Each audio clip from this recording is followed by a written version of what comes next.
We'll cut this out. We're good. We're good. I just want to make sure before we get into the nitty gritty, everything is. Yeah. No, 100%. We'll cut this out. It's not a big deal. You see what I'm saying? Yeah, I see. All I see is your logo right now. Exactly. I just want to make sure. Are we?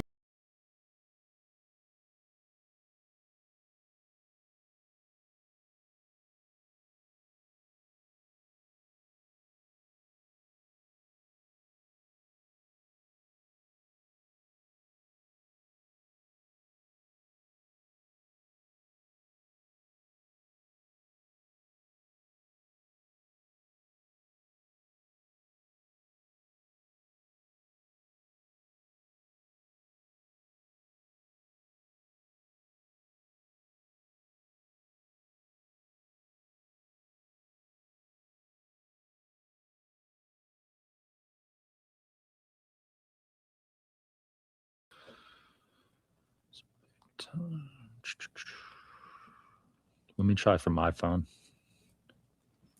Not anymore. At first, we could hear you. Cutting in and out.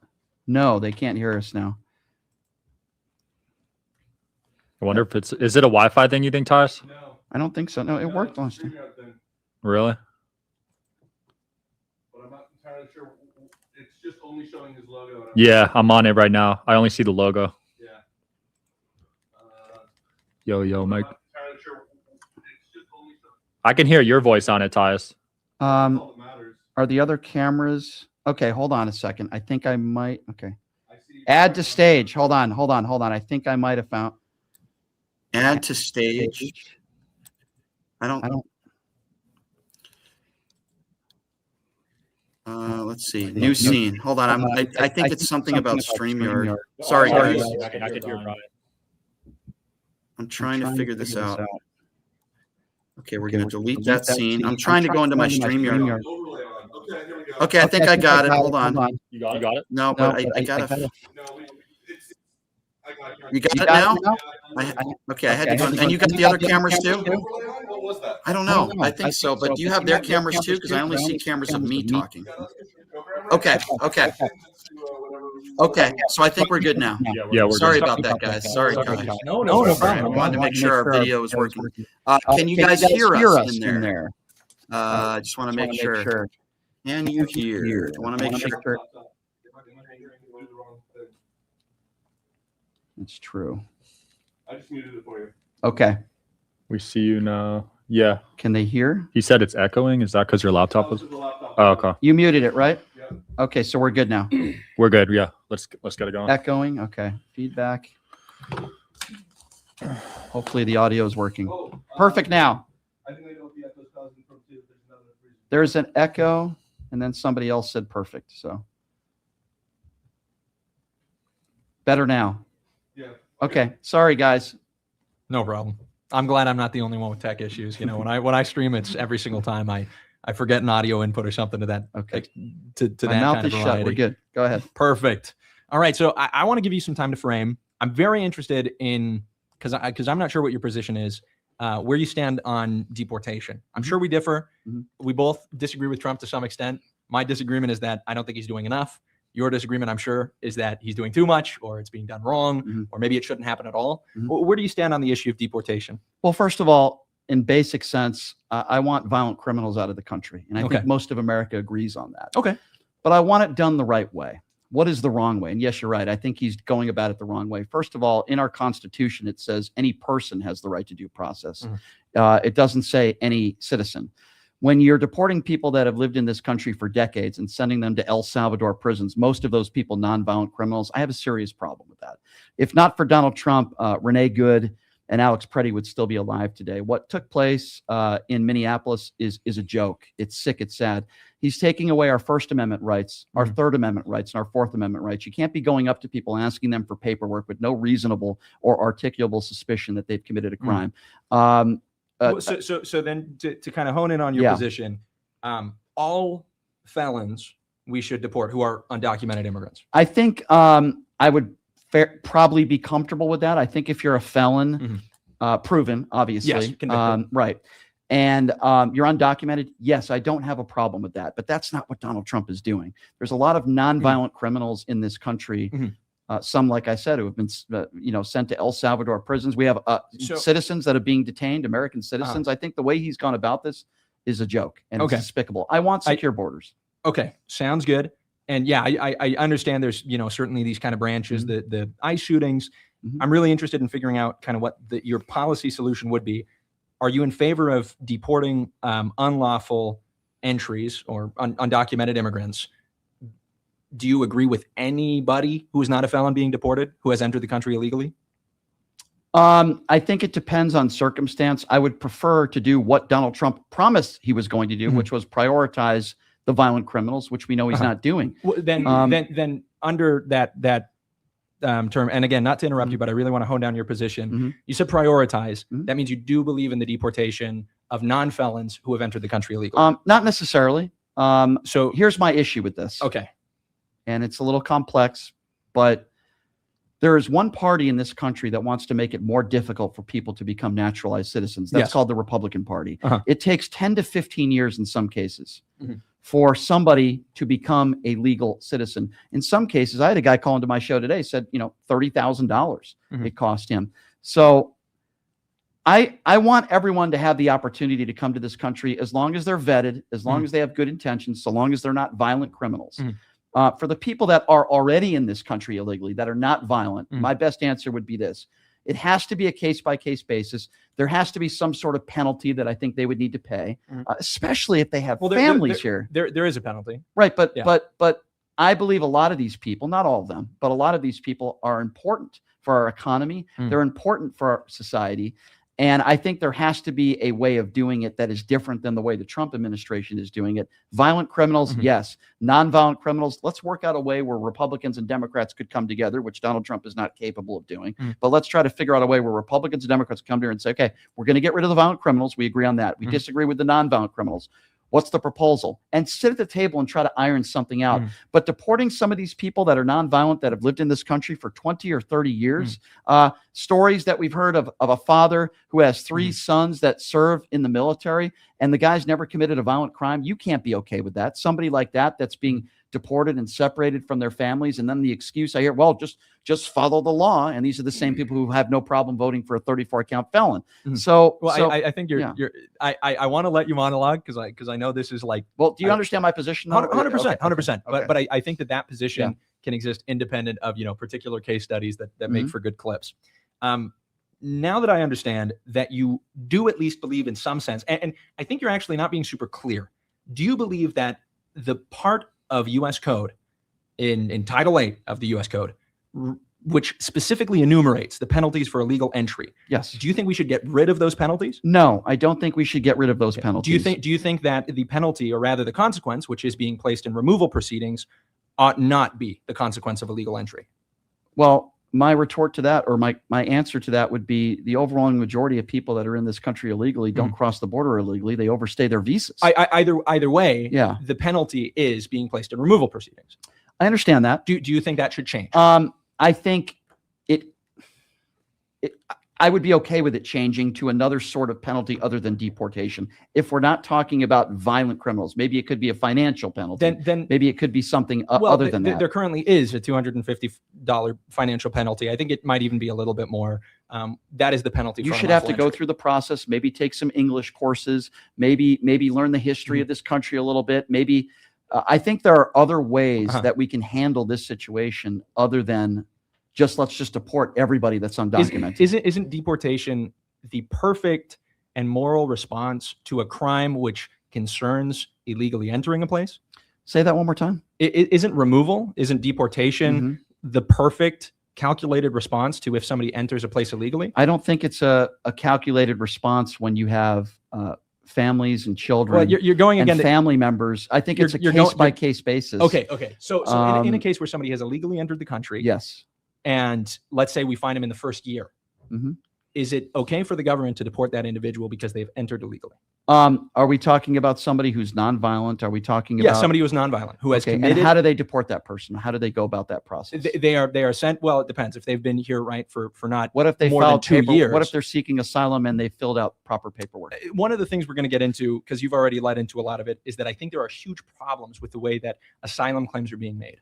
I think there is huge corruption in the process of asylum claims. And one of the big issues, right, is that people tend to believe that they have a unique right to claim asylum in the United States of America. There are immigrants that come from countries other than Mexico, which means that as those immigrants, if they are not, immigrating by plane and overstaying a visa, if they immigrate northward through a variety of Central American countries, they ought to claim asylum in the first possible country where they are not being threatened. Mm-hmm. My question, though, do you think that they ought to do that? Or do you think that they have a right to come to the United States and declare asylum here? It depends what country. Okay, so let's say they come from Bolivia. Okay. Where should they claim asylum? If they're doing it legally, in our Constitution, there are countries. Well, hold on a second. This is important because the Trump administration, what you're talking about right now, in some cases are breaking the law. Somebody's seeking asylum from Mexico. Yeah. And they're filling out the proper. Well, we're not talking about Mexico. We're saying, what if they come from Bolivia? Okay. Well, there are different laws. There are different laws Bolivia than they are for Mexico for people that are seeking asylum. You have to abide by those laws. You're correct. What I'm asking is, where do you believe that they should claim asylum?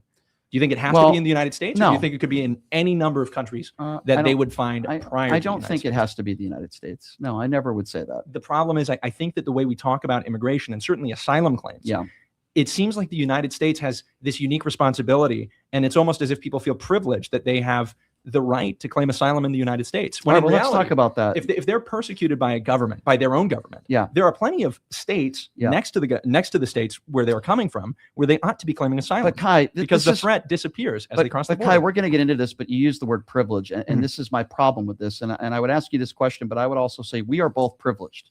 We were born in the United States of America. We both happen to be white, and we're very lucky. We hit the lottery because I still love this country, even though I am very very upset with where this country's headed because of Donald Trump and the Republican Party. But we're very privileged, right? Absolutely. These are people that are not as privileged as us. 100%. So why do you see these people as a threat to the United States of America? The people that I see as a threat to the United States. Have I said that? Well, why is this a big issue for you? I respect the fact that you're willing to have this conversation, but I think the application of the laws is the duty of the American government. So long as 1325 of Title 8 of U.S. Code exists, in order to be a moral and a just country, we have to enforce the laws. And you've actually relied on that as the metric. The metric for the debate that you have applied is the Trump government is doing something wrong because it is defying the law. They are. So to the extent that we are using the law as the benchmark by which we are, discussing the morality or the righteousness of the debate and the issue of immigration, it would be wrong for a government to not enforce current immigration law. Do you agree or disagree? To an extent, I agree with you. Barack Obama did it the right way. Yeah, and I'll give you a couple of reasons why. Do you think Bush did it the right way? I don't have enough knowledge of Bush's policy, so I'm not going to give you an answer if I don't know. That's right. But when we talk about Barack Obama, he didn't have Dr. Phil out there with a microphone gleeful over people that are being deported. He wasn't sending people to El Salvador prisons. He wasn't taking away their first, third, or fourth Amendment rights, to my knowledge. Can I caveat that? To an extent. There are some situations. There are specific exceptions. There are some, right. That's within 100 miles of the border, within the first 2 years. There are some specific exceptions. You are right about that. Perfect. But I feel like with the Trump administration and the Laura Loomers of the world, and I'm not putting you in that category because I do not think you are like that.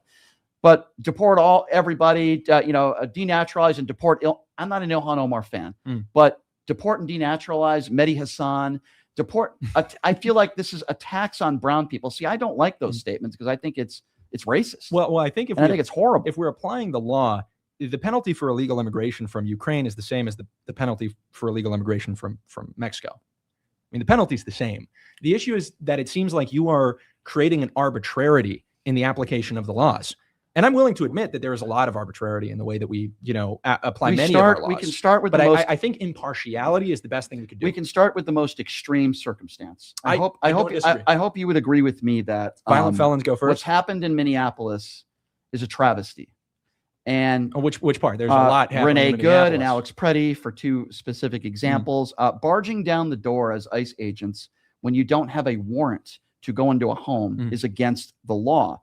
I would also say, I would caveat that there's significant judicial consideration of that question right now, and it's being debated in such a way where the Trump admin is actually currently seeking to amend the process of investigation for ICE agents.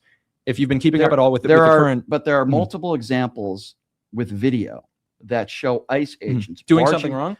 breaking the law. You could cite every single one of those cases, and every single time I will tell you, including in the cases of Renee Good or Alex Pretty, that an investigation should occur, and to the extent that something is done unlawful. Well, hold on, that's a separate issue. What I'm telling you is my response. What I'm telling you is what I think ought to occur.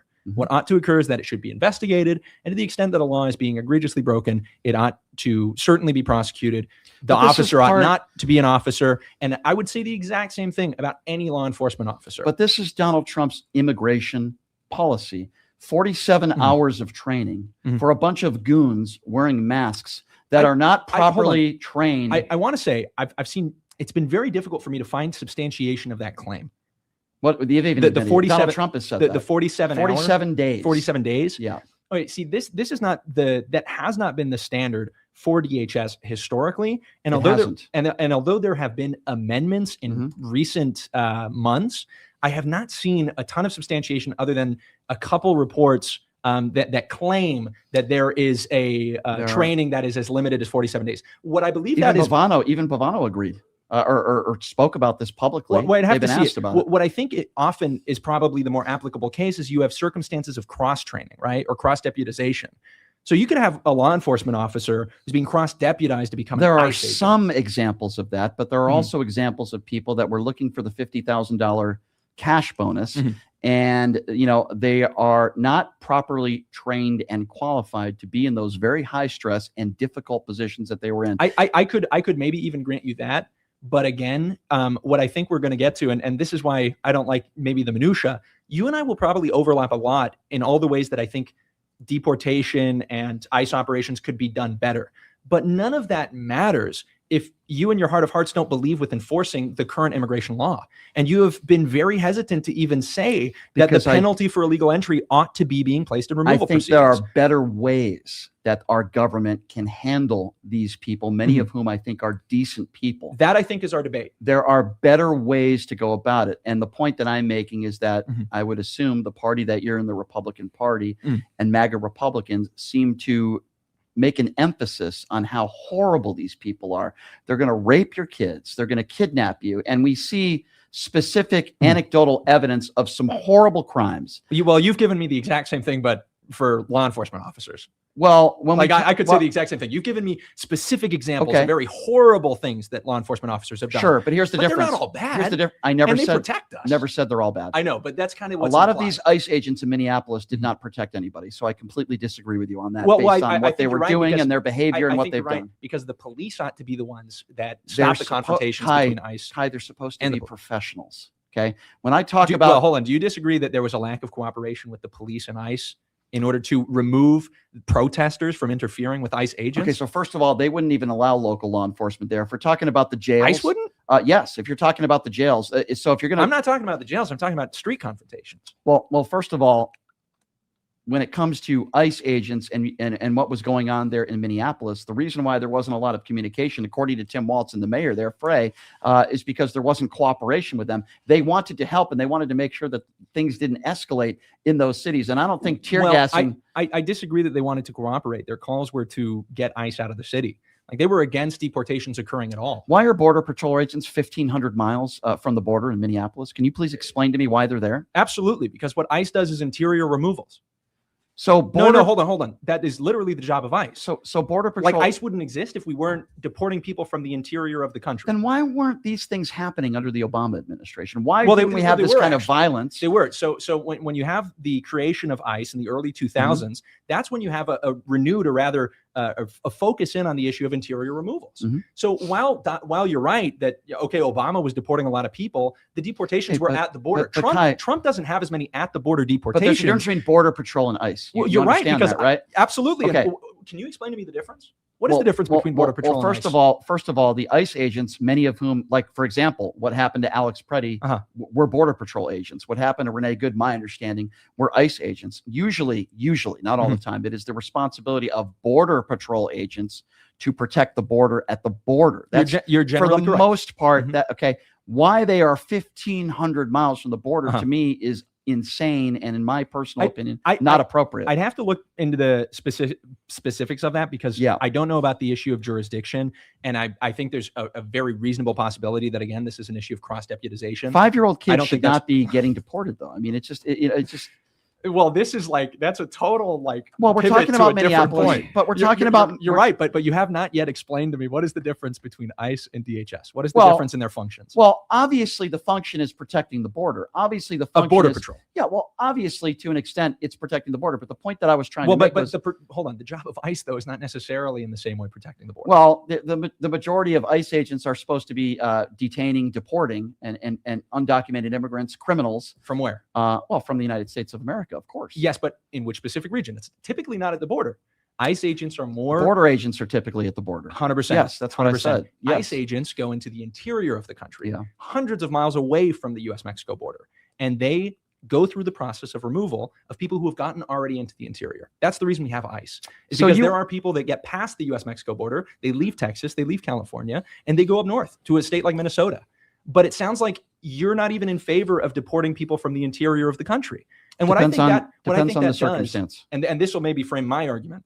I think what that does is it perpetuates lawlessness. It tells people, as long as you can avoid detection for a year or maybe 2 years, then it will just appear so bad optically that you will have gotten away with the crime of illegal entry, and we will no longer deport you. And what does that do? It actually incentivizes more and more illegal entries. And what I think you have kind of been arguing for is a United States that simply does not police entry into the country illegally. No, I didn't say that. I didn't say it shouldn't be policed. But what would what I'm arguing? But what would be the point if you're granting amnesty to all of the people who get past the border? What I'm arguing is the way the Trump administration is doing it. And you said perpetuate lawlessness. Yes. And I do find that extremely hypocritical. Now, you told me off the air that you did not vote for Donald Trump, but you probably maybe would have if you had the opportunity to. In 2020, okay. I would have. In 2024, I don't know. Does it perpetuate lawlessness when the leader of the free world is ripping up part? No, this is important. You're laughing. Is it going to? Do you believe in our Constitution? Yes, I do. Yes. Okay. Does it perpetuate lawlessness when you're not giving people the right to due process? Does it perpetuate lawlessness when these ICE agents and many of these thugs are trying to cover up murder? Does it perpetuate lawlessness after a shooting? Let's talk about Alex Preddy for a moment. When Kristi Noem calls Alex Preddy a domestic terrorist, when Stephen Miller calls Alex Preddy, I'm trying to remember the word, the terminology that he used. I think you want to talk about getting off or getting away with a crime. What about, we can disagree with Renee Good. There is not going to be an independent investigation. And guess what? Jonathan Ross is now a millionaire because of right-wing idiots and assholes. I'm sorry, I'm just going to call it for what it is, that have donated money to this guy without an independent investigation. So if you want to preach to me if you want to preach to me about people getting away with crimes, you should start with your leader, Donald Trump, who is getting away with crimes every day. So I think the signing of these particular cases, specifically, the ability of people to raise money for people on GoFundMe. Did Jonathan Ross maybe get away with a crime without an independent investigation? I think there absolutely should be an investigation. Okay, so he could have gotten away with a crime there. So hold on. What I was pointing out is the fact that, the rhetorical framing, you have to just obviously admit that this can cut both ways. There was hundreds of thousands of dollars given to a black teen who stabbed Austin Metcalf in the neck. Let's talk about Texas. Let's talk about that. Hold on. Happy to. That's a total, I've heard this argument and it's ridiculous. First of all, wait, hold on. It's which part of the claim? The fact that hundreds of thousands of dollars were raised prior to an investigation or conviction? No. The reason why it's completely different is because of this. There is an investigation there, and he will have the opportunity to defend himself in a courtroom. If he was found guilty of murder and people were still sending him money, I would agree with you. Well, hold on. Jonathan Ross, there's no investigation. Has he been found guilty of murder? The point, has he been found? Okay, perfect. There's no independent investigation Brian. But in neither case had there been an investigation into the crime. You're arguing. What do you mean neither case? In neither, of course, that was it's being investigated. There's charges that were filed. Being and was are two different tenses. You're speaking in the present tense. So you think there's going to be an independent? They've already said. The Trump administration has already said. Just listen to me for a second. We're comparing two cases in which neither case, at the moment of the donations, was there an investigation. That is not true. There was an ongoing investigation when those donations. He was arrested. He was charged with a crime. So the murder of Austin Metcalf. Yes. Okay. By the way, we don't know if it was murder. He was charged. We don't know. That proves my point. Okay. Prior to hold on, Brian. But prior to an investigation and conviction, people were spending and sending hundreds of thousands of dollars to the murderer potential alleged murderer of Austin Metcalf. Right. Right. That proves my point. If people were sending money to an investigation, I disagree. If people are sending money to both sides of the political aisle. If people were sending money to Jonathan Ross after he had been charged but he with has a crime, not been. because there's no independent investigation. Yes, Brian, but you're not understanding that in either case. Look, I agree with you that there should be an investigation, but what we're comparing are two situations in which an different circumstances. What we're comparing are two situations in which neither has had a thorough investigation which has resulted in a conviction, which means in both cases we do not know if either individual is a murderer. We know that it has been indicted by a grand jury. I don't know what you're saying. The prosecutors put forth evidence already. Upon indictment, is an individual a convicted murderer? No, but that's not my argument. Then what is the purpose of an indictment? My argument, number one, is that first of all, there is no video, of what this kid did. There was eyewitness testimony. He was charged, and I don't know whether he'll be found guilty or not. But you think sending money to him was fine? I think they're two completely different circumstances. Then we can scrap them both. I think I've made my case sufficiently. Which is that this cuts both ways on the political spectrum. No, I don't think it does. And I'll give you another example. Do you remember the white woman who that said the N-word? Who called a 5-year-old the N-word? Yes. And all the give me an example on the left of donations made for something very similar to that. I'm sure if I had more time, I could give you another example. Do you support that? But then what it is. I do want to let Jackson speak in a second. I have an example of that. I mean, you look at Slay the GOP, who celebrated Charlie Kirk's death. She had a large GoFundMe that supported her. Wait, so who celebrated Charlie Kirk's death? Slay the GOP. Who is that? Leftist influencer. You were just asking for counterexamples. A left-wing influencer. She's a leftist influencer. Yeah. And people sent her money? I don't understand. Yeah, she was sent money to support her because she was fired for supporting Charlie Kirk's death. Yeah. Okay, well, I disagree with that. Okay, but that's an example. So just I disagree with that. Will you do the same? I just said there should be an independent investigation. No, but hold on. The lady who donated money to people shouldn't send her money. That's wrong, right? Okay. Yeah, that's I don't think you should call. I don't think you should call 5-year-olds the N-word. Like I don't know what you expected me to say to that. Well, to be honest with you, I've debated people on Piers Morgan like idiots, like Jack Posobiec, who would not call it out. Well, Jack's not in this room. Yeah, he's not. But I didn't know what your opinion was on that. I'm glad to hear you say that. I think we can both call out bad people that send people. I don't like money. people that say swear words. You know, I'm not in favor of people calling 5-year-olds the N-word. Like I don't know. I'm surprised to hear that was a ridiculous idea. But I mean, he's proved the point, which is that you can cut both ways with these anecdotes, but all you're doing is throwing darts at a board. When we talk about the larger issue, and this will maybe be my closing, so we can pass it over, and maybe you'll tackle something different. Maybe you'd like to continue.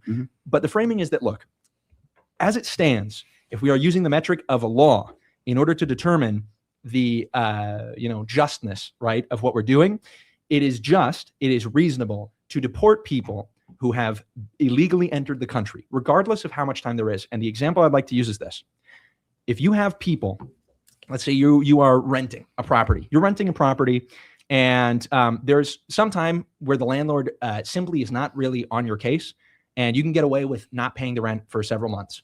So let's say the first month you pay the rent anyway. Let's say next month, he doesn't remind you and you realize that you forgot to pay. Third month goes by, you just stop paying. Let's say 4 years go by, you haven't paid the rent. But you signed initially a contract, and the condition stipulated in the contract is that you would pay a certain amount each month. Now, if the landlord changes, that contract is then assumed by a different landlord, and the landlord comes to you the next month and says, hey, I need you to start paying the rent.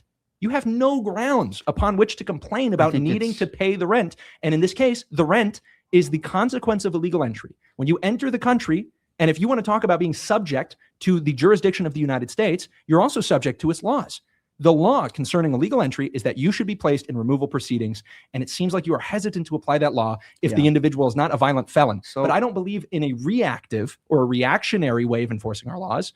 I think that to the extent that we already have a legal justification for removing illegal immigrants, every single crime that they could ever commit is automatically one that we could avoid by simply enforcing the first law that they break. Yeah, so my response to that would be, number one, I think that's a very poor analogy. First of all, not paying the rent, I think, is very different than some of these individuals that are seeking asylum and their lives are in jeopardy, either themselves or their families. So I think that's an extremely poor analogy to make that compared to somebody who's irresponsible, who's not paying their rent or what have you. That I would say number one. And I would say number two, I want consistency. If you're very adamant about people the standards of our laws and people abiding by law, then maybe the leader of your party, maybe he shouldn't be there. Maybe the Republican Party and people in the party shouldn't support a felon, a liable sexual abuser. I want consistency. If you think that committing a misdemeanor, what do you think I think about Trump's sexual promiscuity and impropriety? I don't know what you think about it. I'm absolutely against it. So they look at this guy like a messiah. Why won't more people like you call it out? Are they in the room? What do you think about? I mean, you keep referring to individuals who are not debating, who are not in the room. All right, I'll ask you flat out. Yes. Is Donald Trump a really bad guy? I don't make heart judgments. You don't. Even somebody that goes into a girl's locker room without their permission and looks at them naked, that's not a bad guy? I think there are so many ways and moments of an individual's life that you could point out and say, don't you think for this thing that person is a bad guy? I just don't judge people's hearts. Well, I think I can judge their actions. Well, guess what? I do. And when somebody goes into a girl's locker room and brags about it in a sexual manner and brags about grabbing women by the genitals, when somebody attacks black people and says, I don't want black people counting my money in my casinos, I want Jews counting my money, when somebody associates themselves, but I don't think, honestly, I don't think that's funny when the leader of the free world says things like that. I think it's bigotry. I think it's racism. And yes, I think he's an atrocious human being, as you know, who has 25 women have accused him of sexual abuse or rape. His own ex-wife, are you aware, accused him of rape in a deposition under oath, and then he paid her off. I believe in a nation of laws, and for that reason, I don't think you think a felon should be the president. I don't think an accusation alone is actually enough to convict an individual of a crime. What about liable for sexual abuse? What about you're a religious guy, right? Yes. Okay. Donald Trump's name is in the Epstein files more than Jesus Christ's name is in the Bible. Are you aware of that? That's not even true. It's not? I've heard that on TikTok, dude. That is just literally how many not times even true. is he in the Epstein files, and how many times is Jesus Christ named in the Bible? How many pages are in the Bible, and how many pages? We're not talking about, I didn't talk about how many pages. Well, hold on. You wanted to cite something, so let's analyze it from an accurate statistical framework. Sure. Do you understand how proportions work? I do, but it doesn't mean my statement isn't true. Hold on. Proportionally, your statement is incorrect. Jesus Christ's name is in the proportionately. That's not what I said. That's not what I said. Well, then we're getting in the weeds. That's Brian, not what I said. No, Brian, we're not getting into the weeds. What I'm doing is calling you out for lying with statistics. What you said may be factually true. It is. But the reason it's factually true is because there's 3 million Epstein files that have been released, and there are not even 1 million pages in the Bible. Which means that as a proportion, the name of Jesus obviously occurs more in the Bible than the name of Trump in the Epstein files. But what you did is lied with statistics. Didn't lie. I made a statement that's true. You framed it. And you said something that is literally true, but implies a reality that is not true. There's plenty of less pages in the Bible, if you'd like me to clarify. But the leader of your party. Would you agree that as a proportion, Jesus' name is mentioned more in the Bible? As a proportion. I didn't think I would have to do that. How do you feel about the leader of your party? This is the leader of your party. Yes. He's the leader of the free world. Jeffrey Epstein was his best friend for over a decade. How do you feel about that? Thousands of times. How do you feel about Noam Chomsky hanging out with? Do you know who Noam Chomsky is? Why are you doing whataboutism? Because you do that with Donald Trump at every possible moment. Trump's the president. Noam Chomsky is a leftist scholar who is one of the most foundational thinkers of linguistics of the last decades. Okay, so what? I'm talking about the leader of the free world. And I'm talking about a leftist intellectual. Is he a politician? Is he a policymaker? Okay, then you're creating an arbitrary. What's the difference? Why is it whataboutism? What's the difference between an intellectual and a policymaker? Why is one more important than the other? Because where do policymakers get their ideas if not from intellectuals? Because he doesn't write law and he can't get us into ill-advised wars. That's why. Okay, I'm talking about the leader of the free world. We're getting a little past the point, but I think I'm showing what. No, I think you're showing whataboutism and you're defending the indefensible. Let's go back to Donald Trump for a moment because we're talking about immigration. I think he never should have had extramarital or premarital sex. Yeah, I didn't. It's one of the worst things he's done. You think he's a liable? Are all these women lying? No, I'm saying he never should have had premarital or extramarital I'm not sex. talking about that. I'm not talking about that. Well, I am because I think that's wrong. Yeah. Well, I would tend to agree with you on that. And he's done a lot. You're against of that. premarital sex? No, not premarital sex, but cheating. Cheating on women. Okay, good. That. Wait, why is cheating bad? Lying to your spouse. I don't think that's good. Bad? Is that a serious question? No. I think you can deduce it, but I think that cheating is actually, it has a significant Christian moral implication. But we're way off the plot of immigration. I want to give my duo here. So just give me 20 seconds here. Okay, I'll let you finish. I interrupted. I want consistency, and you're so adamant about somebody who commits a misdemeanor being deported because it does say legally that if you're undocumented, if you're not filling out the proper, you should be.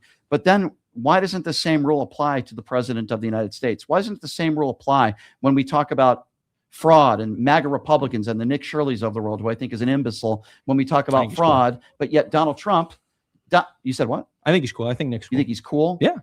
He's a buddy. He's a friend. Yeah. I think he's awesome. Cool? Yeah. So you think going to Ukraine and making satire videos about a war when women and children are dying, you think that's cool?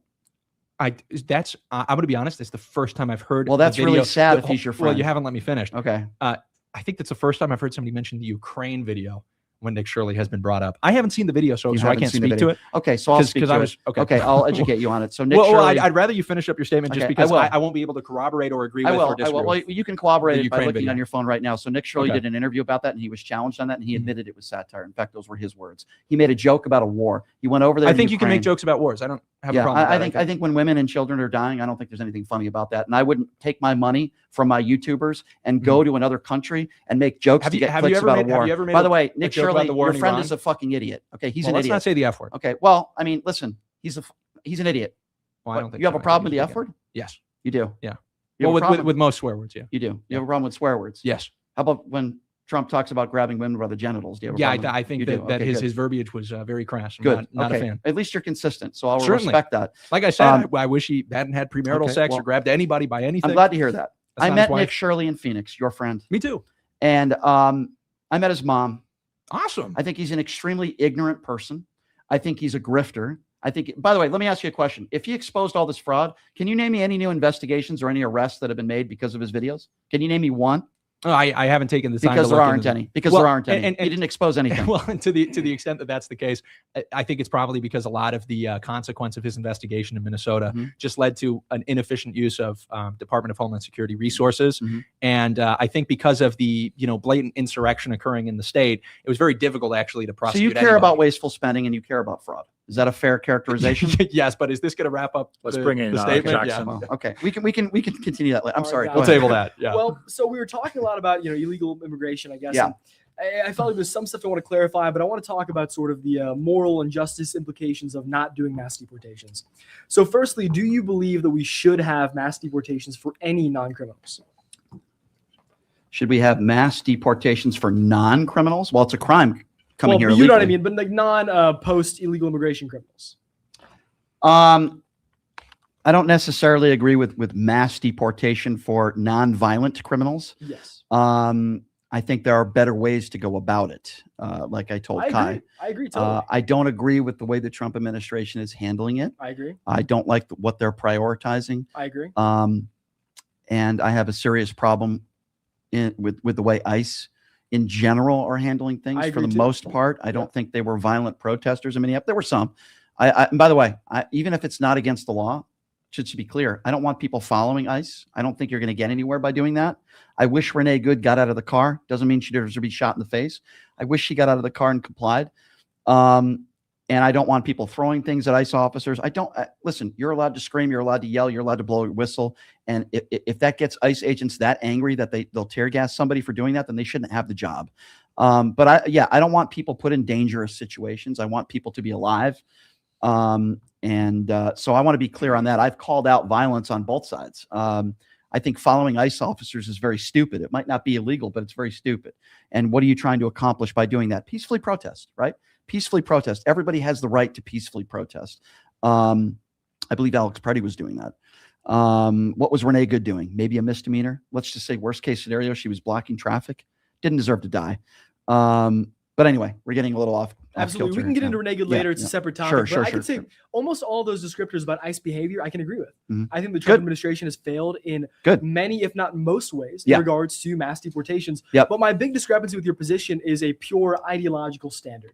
I believe that it's extremely important to have deportations of illegal immigrants, regardless of violent criminal offense or not. And I can go through the reasons, but first I want to ask a couple of questions.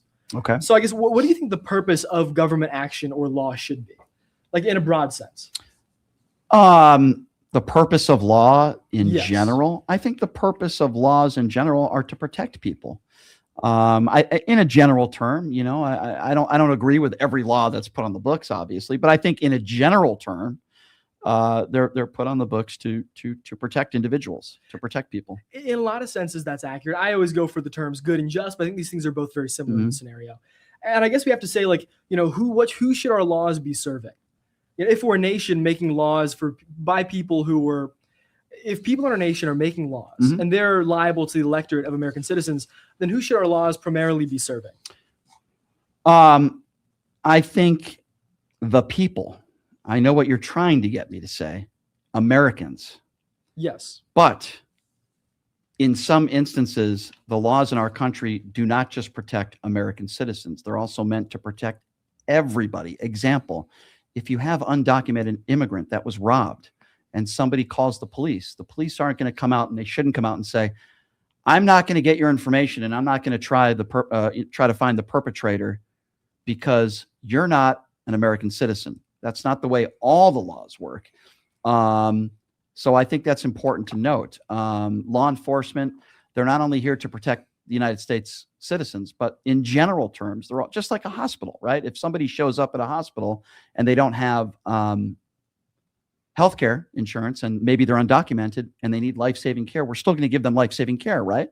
So I think the same thing applies to laws in a sense. We're all human beings, right? And, if an undocumented immigrant is the victim of a crime, we're still going to investigate that crime. We're still going to try to find the people who committed the crime. Does that make sense? Yeah, maybe a better question is, what should our laws be prioritizing? U.S. citizens or illegal immigrants?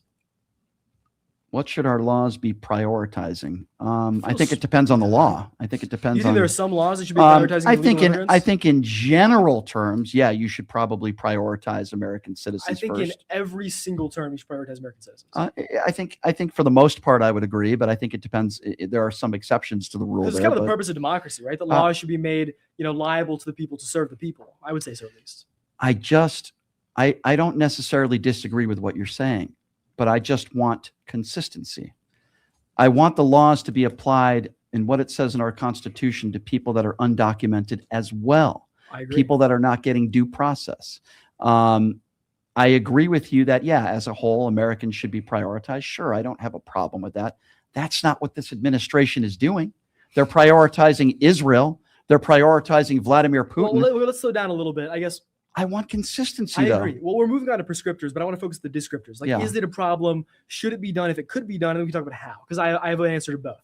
So talking about should it be done? So obviously, if we're talking about illegal immigration, and we just said, laws should be doing good and just, and laws should be prioritizing U.S. citizens, I believe that gives sufficient grounds for mass deportations. And it's because mass deportations is not a binary on and off switch. It's a set of three options where you have to pick one. Option one is to keep them here and do nothing. Option two is to deport them. And option three is to codify them, making them a U.S. citizen.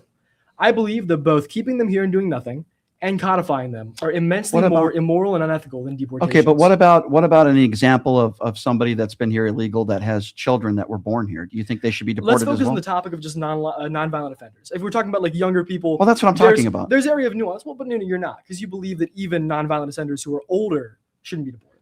So let's isolate. I didn't necessarily say that. That's not necessarily my characterization. I don't like the way that, again, I'll repeat kind of like my stance on this. I don't like the way the Trump administration is going about this. What I said was, I wish there was a better way. I don't like the way they're going about it. I have the better way for you. And I guess, but focusing on the descriptor, do you agree that a man, if you were a man who has no kids and you're here illegally and you've not committed a violent crime, if you can be deported, should you be deported? What if they're a benefit to the economy? Doesn't matter. Doesn't matter. And they're not. We can talk about that. There are a lot of undocumented immigrants that are benefiting the economy. A lot of people that are working jobs that Americans won't take. There's a lot of examples that I can give you of how undocumented immigrants are actually helping. We can go into that, but yeah. I have a counter for that. So, but I guess moving on, just focusing on the main point.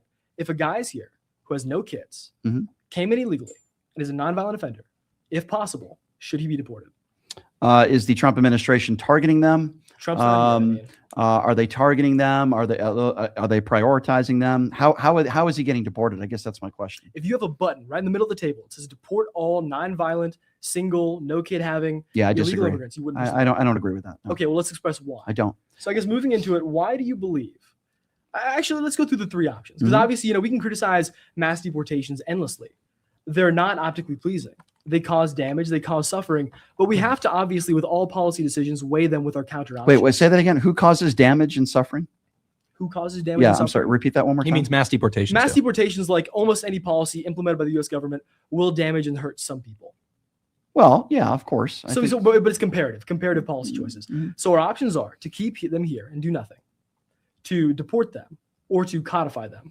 Yeah, so I don't think we should do nothing. I never said that. As I've said before, and I'll say again, my personal opinion is I think there is a better pathway for these people. If they're good people that have not committed a crime in their life other than coming to this country and not having the right proper documentation, I, number one, do not see these people as a threat that both of you see them as. Per capita in this country, you have a better chance of being the victim of a crime from an American citizen than you do an undocumented immigrant. Number two, they're working jobs that I think a lot of Americans are not willing to work. Number three, I would tell you that a lot of these people, not all of them, but a lot of these people have families here. A lot of these people, you're breaking their families. A lot of these people have children. Maybe they have wives. Maybe they have husbands. I have a problem with that. The families is a very complicated issue. And by some studies, it may not even affect most illegals here.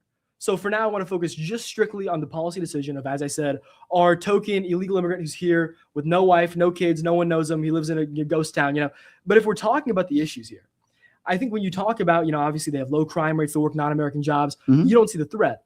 The threat for me is not the illegal itself. I understand the logistical reality that they may not demonstrate a direct threat to me as a person, but there's a lot more that policy problems can arise from than just like high crime rates, right?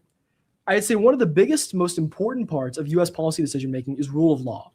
When you look at nations that are about to collapse, one of the best anthropological indicators for a nation's collapse is decay of rule of law. You agree with this, Brian. You criticize Trump endlessly. I criticize Trump endlessly. We share this commonality. I'm simply asking that we can express this and move this into mass deportations. Because as you'll see with the arguments for not doing mass deportations, any area where you subvert rule of law inherently builds in injustice and sows in immorality to the United States justice system. I don't believe we should have selective notification for some people and not others. I call that injustice and selective punishment, which is extremely immoral to me. And I believe to you as well. Selective. Okay, let's talk a little bit about that. So Donald Trump gave a pathway to citizenship for, I think it was somewhere around 40 or 50 South Africans that are 100% white who came into this country. This was about 8 or 9 months ago. I'm confused as why we're talking about Donald Trump. I'm not a Donald Trump supporter. Because we're talking about immigration policy in 2026, and Donald Trump is the president of the United States. That's why. Why is it that he gives full citizenship and grants asylum to 100% white people from South Africa? I don't know. You guys should have him on the show, but I'm right here. At the end of the day, we're talking about immigration policy. What does that have to do with Donald Trump? Because I believe a lot of this is the color of their skin. Our policies right now. Of the UK, he's the president of the United States. If we were in the UK, if we were in Russia, my policy position would be exactly identical because it's based on political theory. Why won't you address that, though? Why won't you answer that? I'll answer right now. I think it's wrong. I think Donald Trump, generally, when it comes to immigration policy, has made a lot of blunders and mistakes. I think it's a tax on people for being brown. I think a part of Trump's policy, I'm not saying you believe in this, Trump's policy is attacking brown people and treating them very different than white people. I repeat, 50 people from South Africa he granted asylum to. Brian, they're 100% white. I see no reason to engage with Trump hypotheticals when I'm not a Trump supporter. It's not a hypothetical. It happened. Okay, well, I see no reason to engage with Trump-based moral dilemmas when I'm not a Trump supporter. Okay, I didn't say you were a Trump supporter. Then we're talking because what does that have to do with this, Brian? Because this is immigration policy in 2026. Vladimir Putin is invading Ukraine right now. Is that good or bad? Well, he started a war. Of course, it's bad. We can see how it's aside, right? It doesn't matter. It's irrelevant. You're comparing somebody who starts a war and kills people. Let's focus on the policy. Okay, but you're making an analogy to somebody that they're responsible for killing a bunch of innocent people. Would you agree with me? Can we at least agree on this? I'm making an analogy to the fact that Trump is completely unrelated to this conversation. But he creates immigration policy right now. Okay. What's going on in this country? Am I Donald Trump? I didn't say I can't ask you any questions about Donald Trump. You can, but I'm not going to answer him. Why? Because it doesn't matter, because I'm not a Trump supporter. I didn't say you were a Trump supporter. Then what is the point? Because we're talking about immigration. Okay. We're living under Donald Trump's regime. I'm talking about political theory. I'm talking about policy. All right. Well, let's focus on policy. I like to focus on what's going on in the country right now. I bet that if we talked about that, we could sit down for an hour. I'd be happy to do it. And we would say, I agree, it's bad. I agree. I'm here to talk about what's going on in the country right now. Exactly. But that's what I do for a living. What should be going on is mass deportations. I want to talk about that. And they're not going on because, as you've said, Trump has been failing in many, many ways. So when we talk about the problems, rule of law is extremely integral. When rule of law degrades, nations degrade. It is one of, if not the best indicator for things like the fall of Rome, the fall of civilizations. It is an amazing indicator. And the thing is, when you're looking at mass deportations, obviously we're juxtaposing that to codification. What does codification do? Can I just, I'm sorry to interrupt you. Of course, you can interrupt. And then you have the floor. Yes. Okay. We're talking about immigration. I understand you are for mass deportation. Okay, fine. I'm happy to have that conversation with you. I really am, because I think you're coming from the right place. I think both of you are. But my job and what I do for a living, besides having these debates, which I enjoy, is talking about the news of the last 24 hours, the news of the last week, the last month, who is making immigration policy. That's what we're talking about. My disagreements on the policies right now in general. I understand what you're saying. You're for mass deportation. Okay, fine. We could have like I said, we could have a conversation about that. Trump is the reason why Renee Good and Alex Preddy are dead. Trump is the reason why we have a bunch of goons that when it comes to immigration and ICE agents that are not qualified to be in those positions. Trump is the reason why there are immigrants everywhere, all over this country, even legal immigrants that are scared, that are afraid. The intimidation by this administration. Again, I understand you want mass deportation. You know what I want? I want people treated in this country as human beings. I don't see these people as bad people. I see the majority of them as very good people. That's why I don't want mass deportations. That's why I don't want one of the whitest regimes in American history. And I'm going back to Trump, and I know both of you are not Trump supporters. I get that. I'm not saying you are. But this goes to immigration. His saying, or whatever you would like to call it, make America great again, that's not what makes America great. We were founded on immigrants. What makes America great are diversity, people from all sorts of different backgrounds, every color in the crayon box, diversity. It was never about make America great again. It was make America white again. That's why I'm against mass deportations. The overwhelming majority of these people, brown people, that are treated differently in this country by the Trump administration than people that look like you and me. I have a problem with his policy. I know you want to talk about, in general terms, immigration, but I am extremely anti-Donald Trump. I hate what happened in Minneapolis. I hate what's going on in this country right now and the attacks on immigrants. So in general terms, that's why I disagree with you when it comes to mass deportation in general. Wait, hold on. First off, Donald Trump's still not in the room. He can't hear us. That doesn't mean we can't talk about him. Just because he's not in the room. I don't understand that. Debate, though. We're debating mass immigration. And Donald Trump is the president of the United States, and he makes immigration policy. If he was here, he would also be on the opposite side of me. I wouldn't be agreeing with him. So I don't know why we're talking about him at all. Can I jump in? Yeah, go ahead. But on top of that, I want to say also the strategy. I know the strategy. We throw out a bunch of points in rapid succession with hopes that I'll disagree with one of them, and then we'll go into a nuanced debate about Trump, which is what you really want to talk about.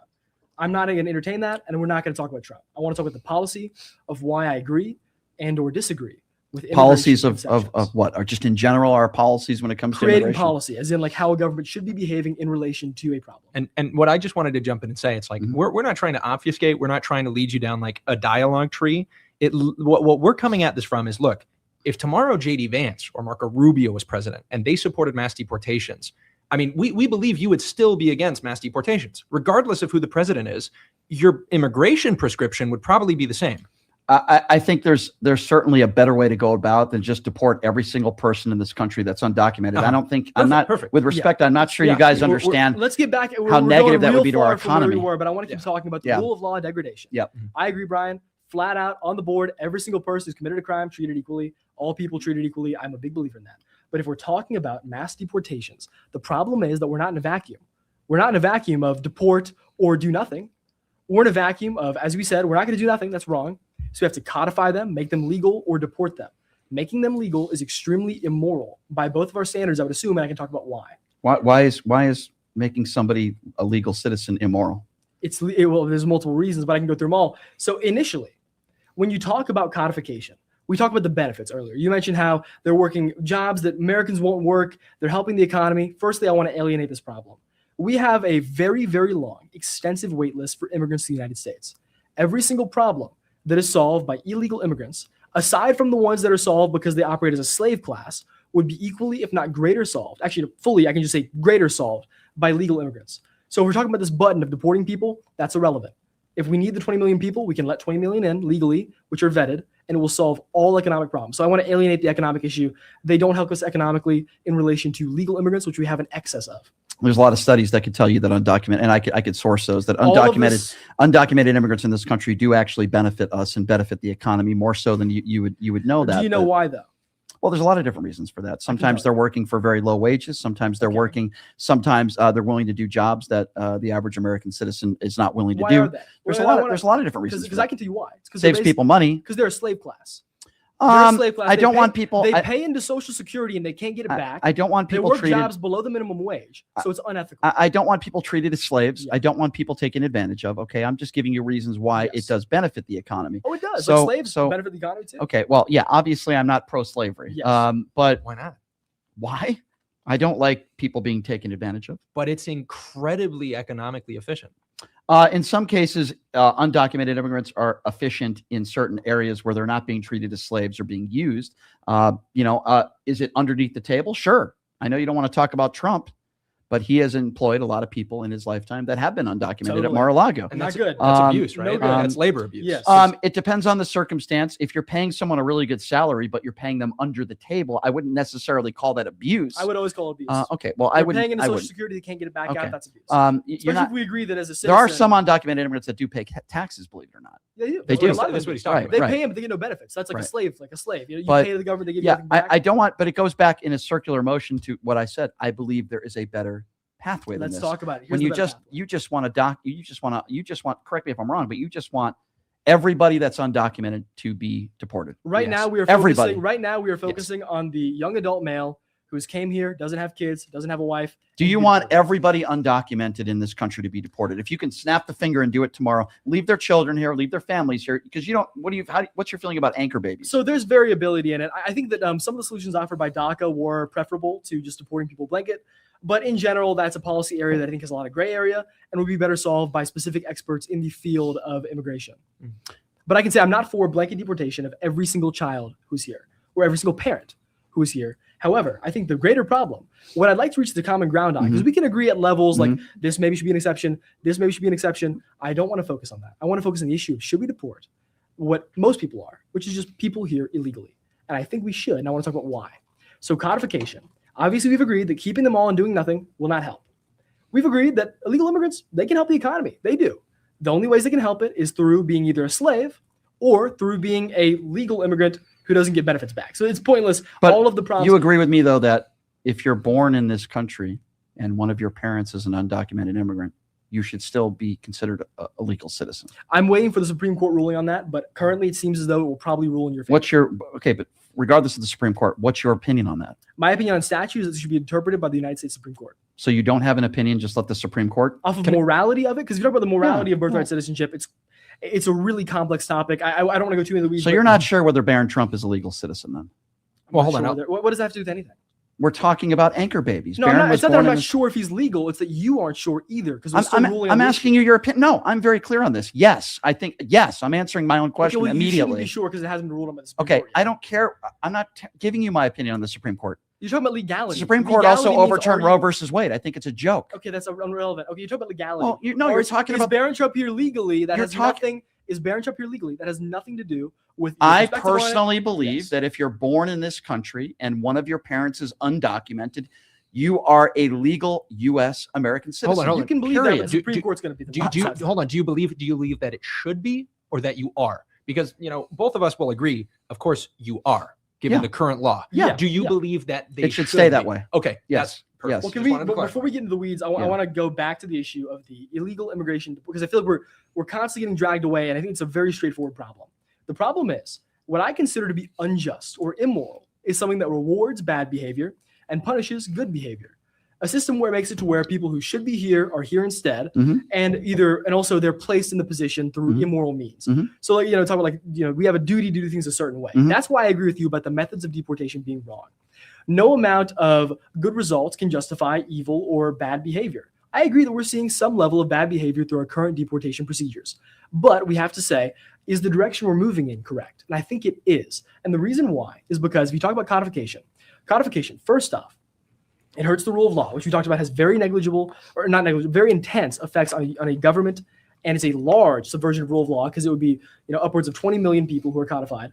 That's a very large amount of rule of law violation. We only have a country of 380 million people. So it's a significant portion of our population who's only here because of a rule of law violation. Yeah. But in addition, we talk about hurting people who are good and helping people who do wrong. If you look towards codification, if you are a immigrant in Mexico, or you're a person in Mexico and you want to come to America, there's 2 immigrants. We cannot let in every immigrant from Mexico. I think we can agree on this, right? Can I just ask you something from what you just said, just to respond to something? Yes. You really think we're headed in the right direction? I mean, like, as a policy, we're headed in the right direction, but no, not. How? I don't believe.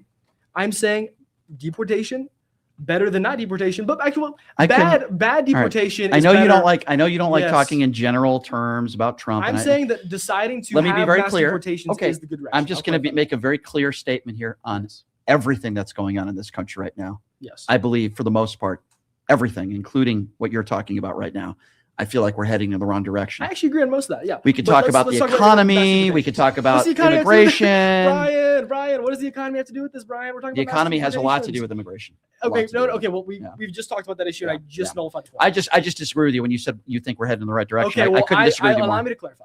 Okay. When I say head in the right direction, I believe that the universal position that mass deportations are not good is worse than the universal position that mass deportations are good. That's what I'm saying. But back to the issue.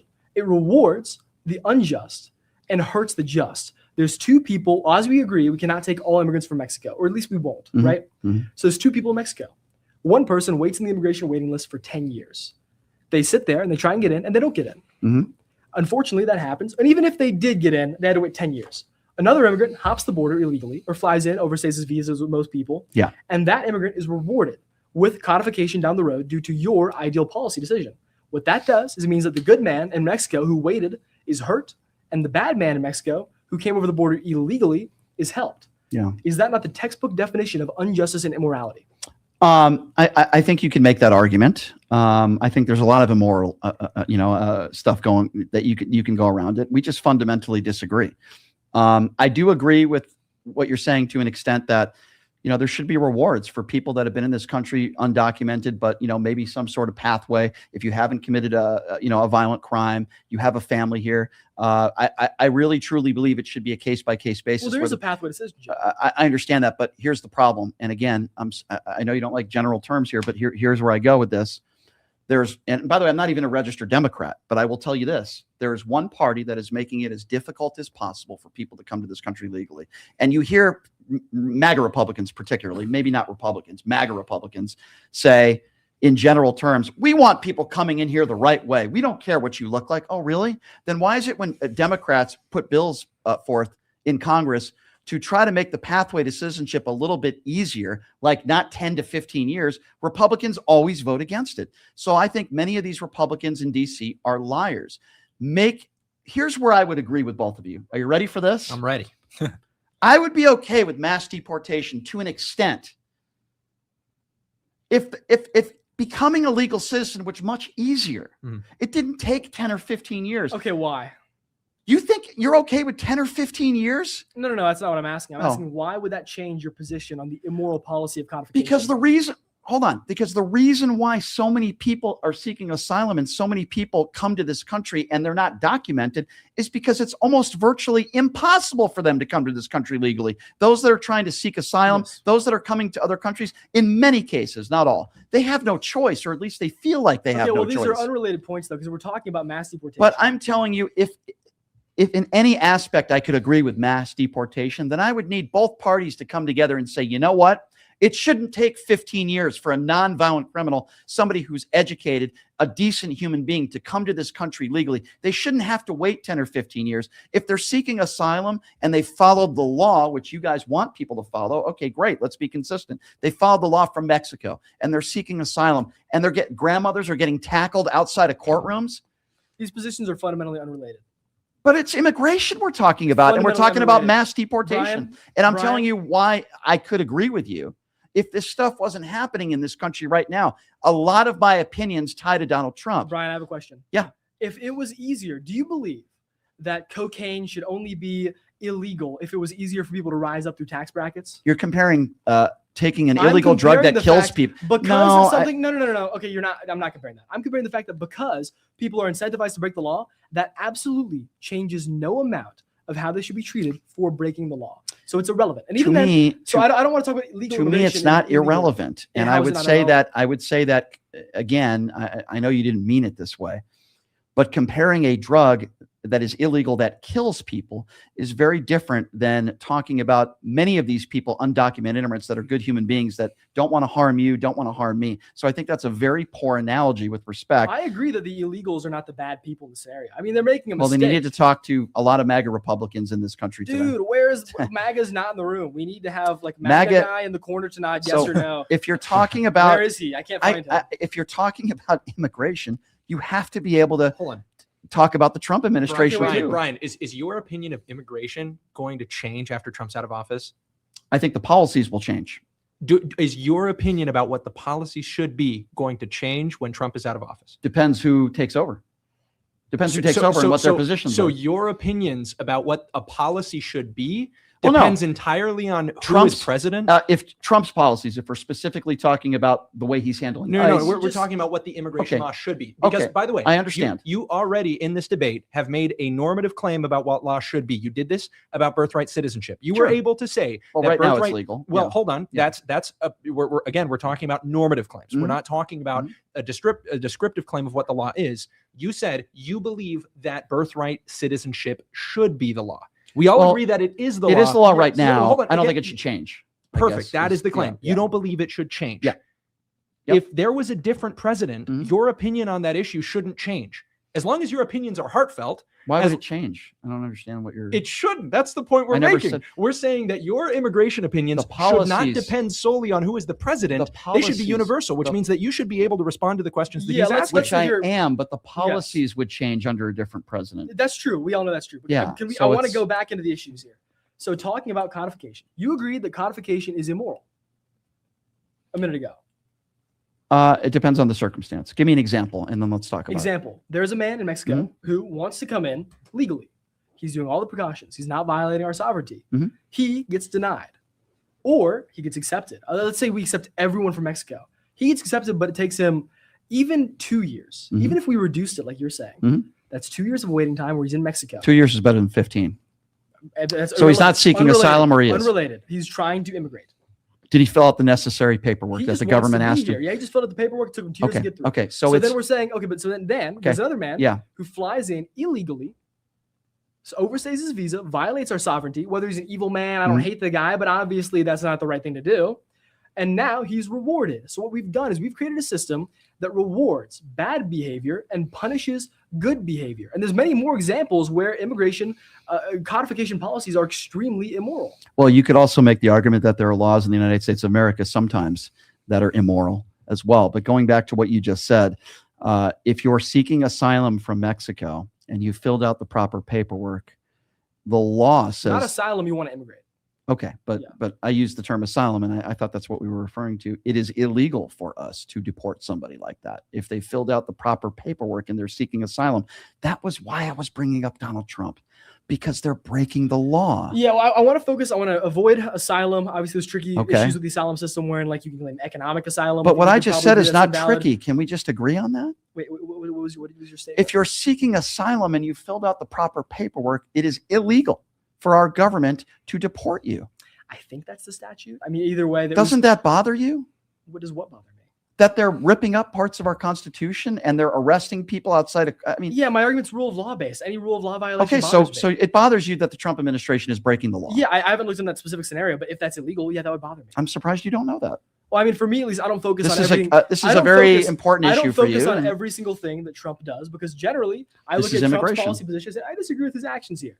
I don't need to look for every single thing I disagree with. But this is immigration specifically. I understand what you're saying. You're not going to know every policy or agree or disagree. I understand that. Yeah, but I'm from what I understand, you are. It seemed to be correct, that statement. But either way, moving on to the morality of it, as we're saying, laws should be moral. Laws should be just. They should be good and just. We agree on that. In general, yes, of course. They should serve the American citizens. Absolutely. We agree on that, yes. So then, why is it that we're having a law which makes it to where people get rewarded for doing bad and hurt for doing good? I don't agree with being rewarded from quote unquote doing something bad.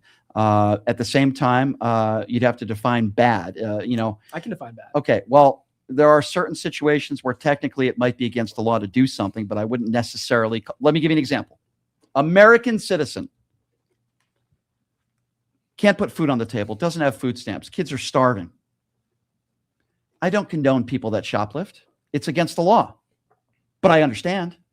I understand why somebody who's basically homeless, who needs to put food on the table for his kids, might go into a supermarket and might steal a sandwich. I'm not condoning it. I'm not going to give that person a high five, but I understand. Would you call that moral? Would you call that good? Hold on. It's against the law. Yeah. Is it bad? Wait, yeah, the law doesn't mean bad, but would you call that moral? I think when you have no other option, and there are some people in this country that are in that position where they have no other option. They don't even have a food pantry, and they need to provide a meal for their kids, and they might steal $10 worth of food. Would I call that immoral? Not necessarily. No. So the ends justify the means? I don't think it's immoral. You said they do that. Okay, there are certain things that people do are bad. So maybe right? This is where the immigration discrepancy comes from, because as with the ends justify the means, which I see to be immoral, I believe that we have a duty-based ethics. Things have to be done a certain way. It's not right for the poor man to steal just because he really, really needs to. He needs to do things the proper way. Same way. Have you ever been in a situation like that? Me personally, I mean, where I have to do something. I'm sorry if I'm being personal here. That would be irrelevant to my moral. No, it's very relevant, and I'll explain all. why. And I'm sorry if I'm being personal. Do you come from a family of means? Do you have money? Oh, yeah, I do. Yeah. Okay, so you come from a wealthy family. Yeah. So you have no idea what it's like to be starving. No, but that's irrelevant to my No, position. it's extremely relevant. Irrelevant. No, Hey, let me tell you why. with respect, it's extremely relevant. It's irrelevant. When people wants and shoulds, ought claims and want claims are opposite. They're not identical. They're okay, separate. with respect, you don't know what it's like to not know where your next meal is coming from. What does not knowing where my next meal come from have because to do you with the moral haven't system? been in, this is my whole argument here. You don't know what it's like to be in their shoes. Okay, that doesn't mean what, okay, this is like a philosophy disagreement. I don't believe that you can say that a moral statement is founded entirely based off of in their shoes. Moral statements are across the board for everyone because they're okay, but hold moral. on a second. Ethical codes are codes. You're saying it's immoral for somebody that is starving and their family is starving, for a man of the household to steal food. Now, I admit it is illegal, but you are making a case for that. And the point that I'm trying to make to you is you've never been in that situation before. You don't have any life experience as far as struggling. You've admitted, self-admitted, that you come from a family of means, and you will probably never know what it's like to be in that position. Probably not, Brian. It's called, but it's called empathy. Yeah, no, it's not. It's called immorality. Brian, I have a question. It's immorality. Brian, have you ever murdered someone? No, I've never, not to my knowledge. Have you ever really wanted to murder someone? No, maybe in debates. Maybe in debates. Then you don't understand what it's like, Brian. It's like, no, morality. So hold on. Stop. You're comparing somebody ending somebody's life. You're with respect. No, but your analogies are insane. Brian, no, it's not, Brian. This insane. Brian, have you ever had a philosophy? Like, you ever had a moral dilemma?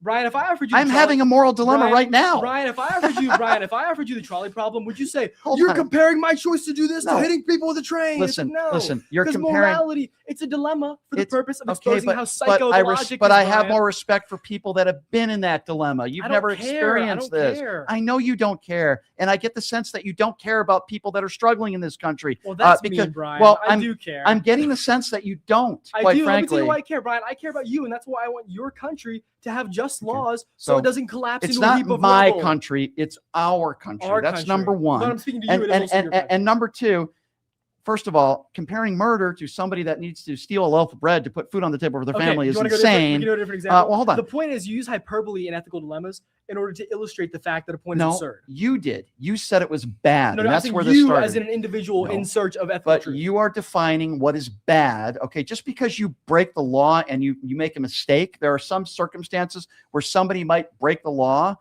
For example, if somebody is caught speeding because they're with someone in the car that is dying, I wouldn't necessarily call that bad. Yeah, Brian, okay? obviously morality and the law are separate. Like, obviously. Okay. In Nazi Germany, it wasn't Why do you think it's bad? Why do you think it's immoral and bad for somebody who is struggling in this country, who has no money, who has children, and needs to put food on the table, and they have no other option but to steal $20 worth of food? I admit it's illegal. I wish they wouldn't do it. But why is that so immoral and bad when you've never been in a situation like that before and you don't know what that situation is? So, Brian, I'm what you call a deontologist.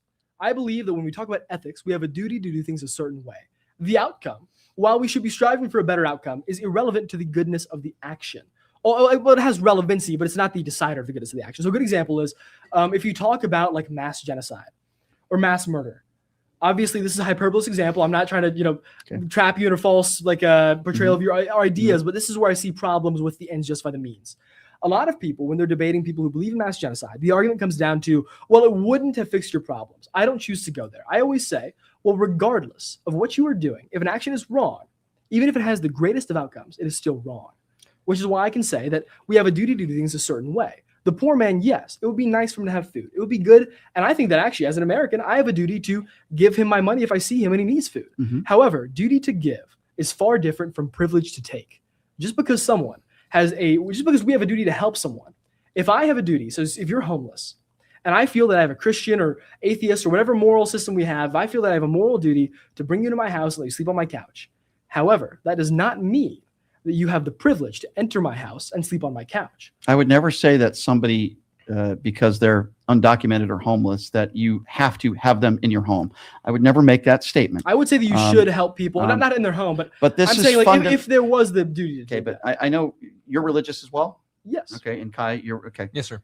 Do you agree with me that when somebody has no money, they have a family, and they have no other option, okay, than to go into a supermarket or and steal $10, $15, while it is illegal, obviously, I wouldn't attack that person or call them bad or immoral. Yeah. So I 100% get what you're saying. The problem is that's not the case that either of us have made this entire debate. The entire time we have been talking about whether or not the system that you believe in or the system that we believe in, deportation or just codifying or naturalizing everybody, whether that is moral or just, right? We have never said all of these illegal immigrants are, evil people and they're coming here for all the wrong reasons. Most of them are here because they think they could make more money here and they can send it to their families and improve their lives. I appreciate the fact that you said that. Yes, nonetheless. I can say that also. Yeah. I appreciate nonetheless, that. Even if they have the best of motives, that doesn't justify, doing a bunch of things that would be destructive to the morality of the country, just like, codifying all of them, naturalizing all of them, and then so showing a priority to evil. I disagree with you when you say you think it's destructive for the morality of the country. Well, that's what you two were talking about, yeah, right? because you agreed. Well, firstly, you agreed that codification is an immoral policy, correct? I guess so. Yeah. Okay. If that's an immoral policy, wouldn't immoral policy implementation be bad because the purpose of policy, as you outlined earlier, is to be moral and just? So I want our laws to be moral. Obviously, I want our leadership, people to be moral. I want people to have character. I want people to have empathy, of course, the whole 9 yards there. And we agree on all that. Yeah, but the problem I have, and again, I keep up using the word consistency.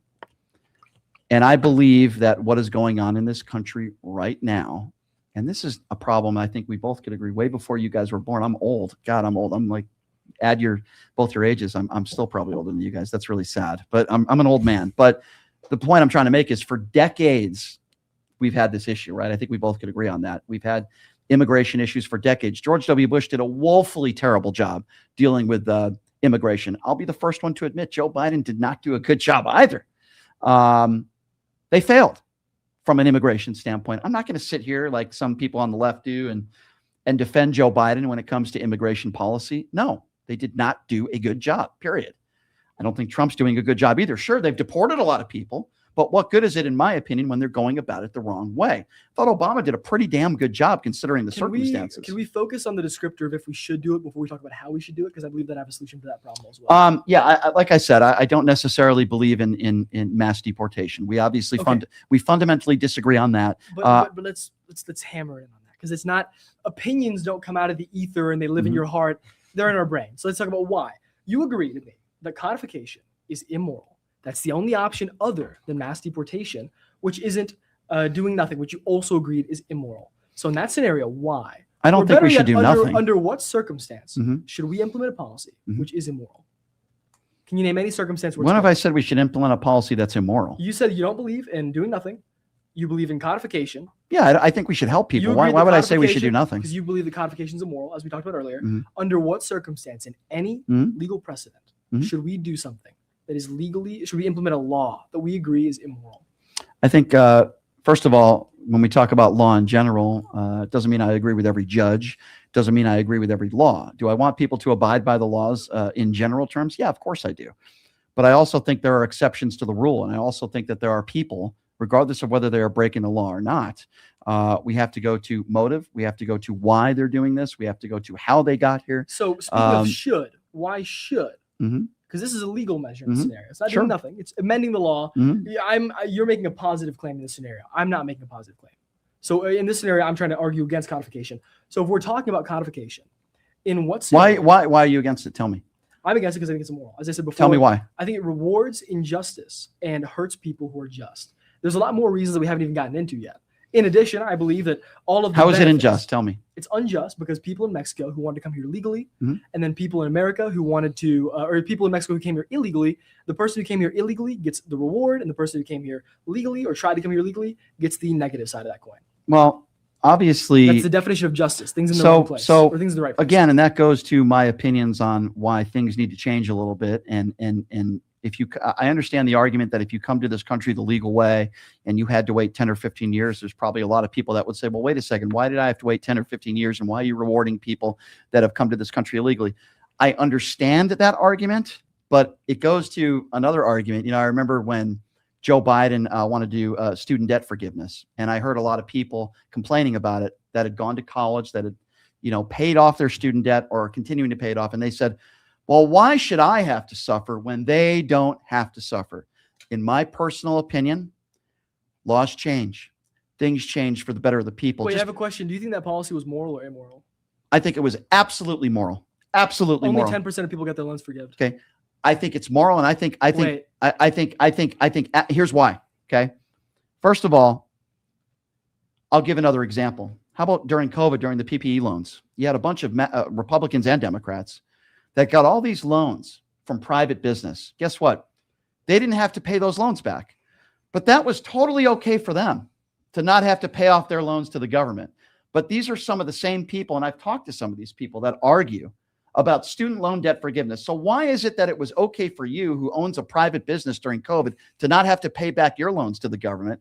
But if you're somebody going to school, somebody in their 20s that's struggling to get a job, no, you should have to suffer. It is hypocrisy. Again, I think most people on the right are hypocrites. How is it that we are able to, whenever I'm evaluating policy, do you agree with what I just said, or that would be hypocritical? I think in some ways that'd be hypocritical. Yeah. But if we're evaluating, PPE loans are a little bit different because obviously you're trying to stimulate the economy, while student loan forgiveness has a different incentive. If you go to college, I would argue that regardless of incentives, probably deontologically, if you go to college, equally if you go to college to get your degree, you would think that would stimulate the economy as well, because you're going to probably get a job and you're going to be paying taxes. So you can make the absolutely same argument. Would be helping people who didn't stimulate the economy. Why is it immoral to help people that are struggling? So let me explain I don't understand. So I believe that whenever you're evaluating policy, you're making a big mistake pretty readily, where you evaluate policy comparatively. You say, well, this thing happened, so it should be like this. I don't think that way. I have what's called first principles. So I believe that some things are good, some things are bad, and there's a lot of reasons that we can probably both find for that reason. So, and I'm talking about student loan forgiveness. I don't think student loan forgiveness is bad because we shouldn't be forgiving student loans. In fact, actually, I think there's good arguments for broad student loan forgiveness.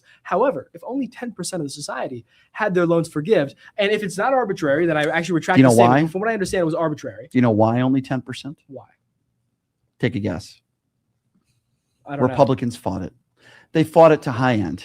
What Joe Biden was trying to do was try to make it universal. He spoke about this in his speeches. He talked about but even then they shouldn't have implemented to 10%. Even if they it was either 10% or nothing. If they could get all loans forgiven, say that we agree that there won't be economic downsides to student loan forgiveness. That's a pretty complicated issue. But if we talk about, so say that we agree on that, even then, I think that it's always wrong to help some people and not other people for arbitrary standards.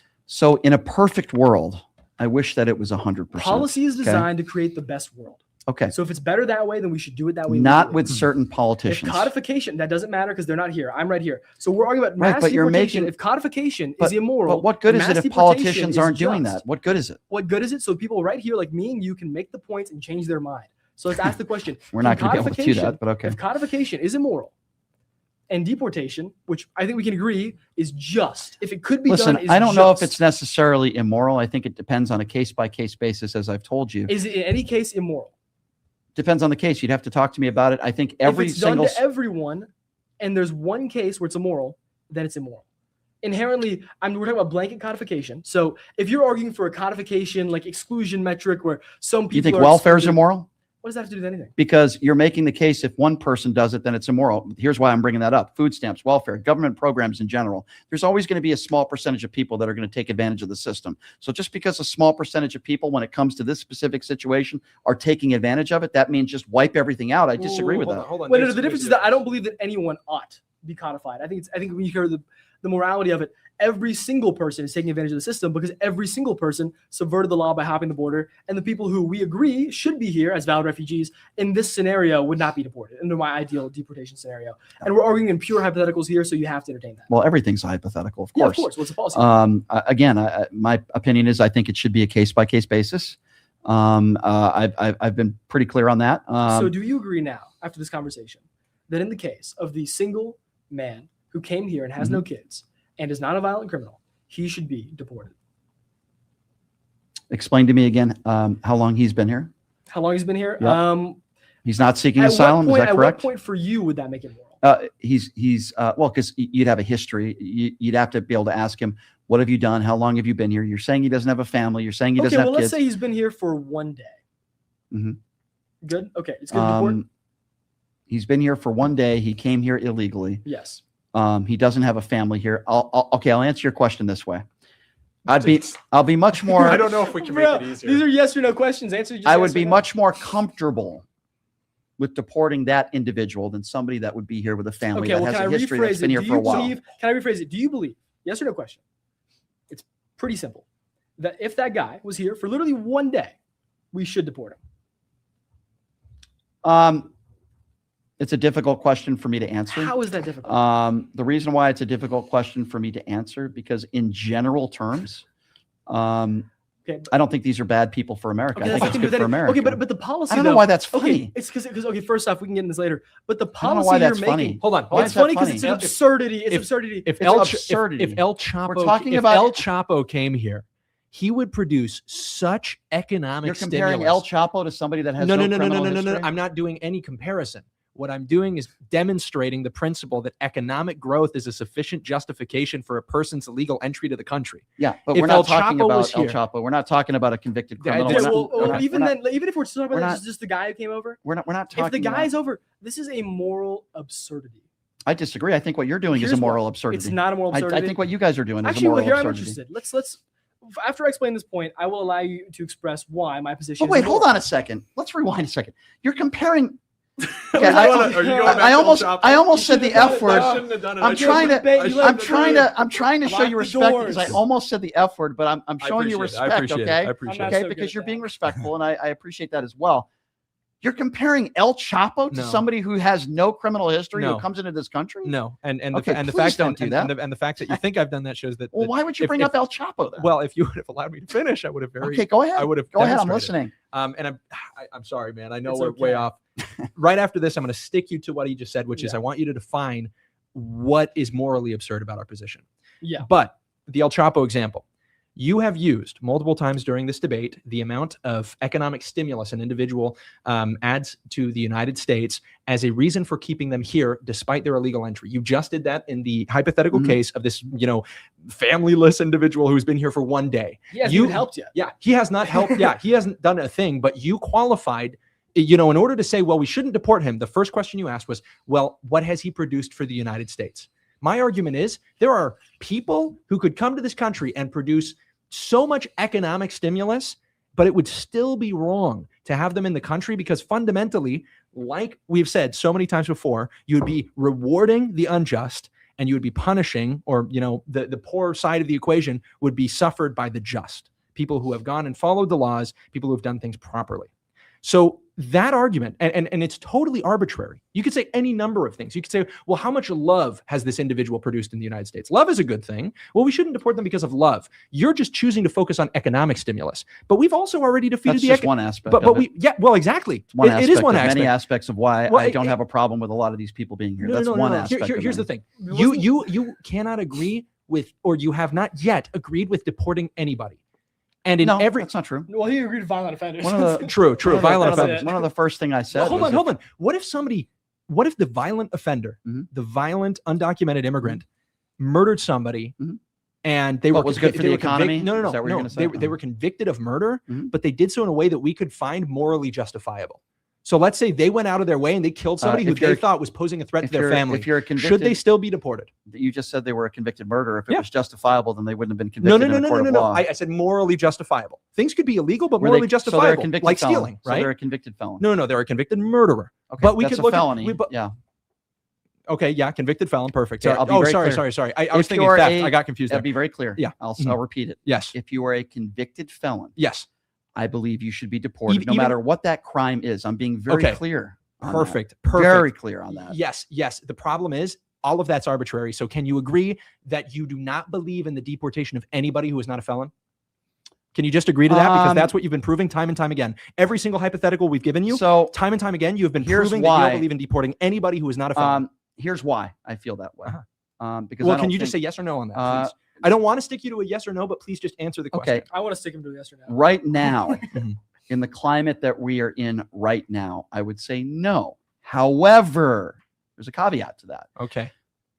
If there was an easier pathway to citizenship, and there was a way that if they are deported, if they are deported, let's just say every single undocumented immigrant today is deported, I would be somewhat okay with it if we had laws put in place and a process that expedited them becoming naturalized citizens so they wouldn't have to wait 10 or 15 years to be reunited with their families. That's a very logical approach that I'm giving you. And I've tried to become very consistent on this approach. Yeah, if you want all these people deported, if they, I completely disagree with you. I can't even bring up Donald Trump in this conversation because he's not in the room, but you just, but you just brought up El Chapo, but I can't bring up Donald Trump. What does that have to do with consistency?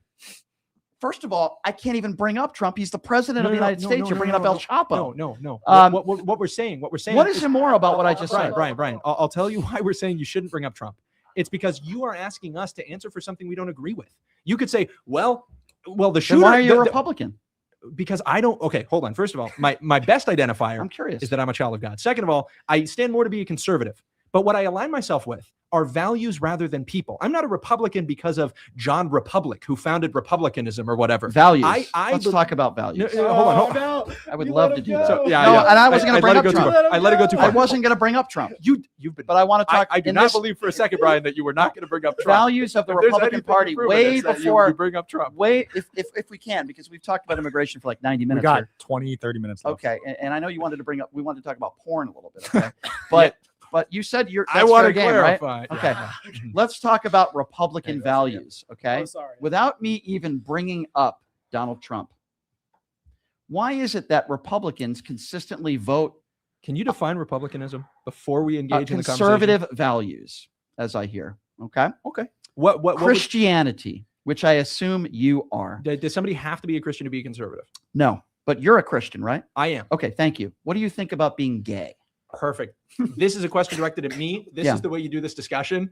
We've gotten so far from immigration. I just want to acknowledge that for everybody. We've done this for 90 minutes. But I think every single individual who has same-sex attraction is a child of God, and I believe that they should not act on those sexual impulses. Okay, you believe that. Okay, fine. Yeah, that's fine. Correct. Correct. But how do you feel about the Republican Party? 99. I think they are way too accepting of homosexuality in the Republican Party. So you think that? So what would be not accepting? What do you think they should do about that? I think that we should not have legalized gay marriage. I don't think that should have been a party. So you're okay with the Republican Party. You're okay. What does Jesus say about judging people? I'm just curious. What did he say? He says that we should judge with righteous judgment in the book of Matthew. And you think that's righteous to judge other people that are not like you? No, you hold on. Righteous? Well, I haven't judged people. Yes, you are. No, you're saying they shouldn't marry each other. Why? I've made your business? Hold on. No. I've made a judgment of an action. You're right. I've judged whether or not they should do something. Yeah. It's not a judgment of a person's heart. I didn't judge. Are Trump. They sinners? Well, we're all sinners. Absolutely. So being gay is a sin. Hold on. Why can't you answer that? We're all sinners. I don't know. I did answer your question. I said that. So it's a sin. Well, let me be clear. Same-sex attraction in and of itself is not sinful. My attraction to a woman is not sinful. It is the way that I act on those impulses, which is what I said. I said, I do not believe that same-sex attracted people should act on those impulses. That's all I said. That is not a character judgment. That is not a judgment of an individual's heart. What's an impulse? Sex, having sexual attraction. Yeah, okay. Certainly. What about a man having sex with a woman? I've been sexually attracted to plenty of women, and it would have been totally wrong for me to have engaged in sexual intercourse with them. Okay. There's and you're entitled to your beliefs on that and your behavior.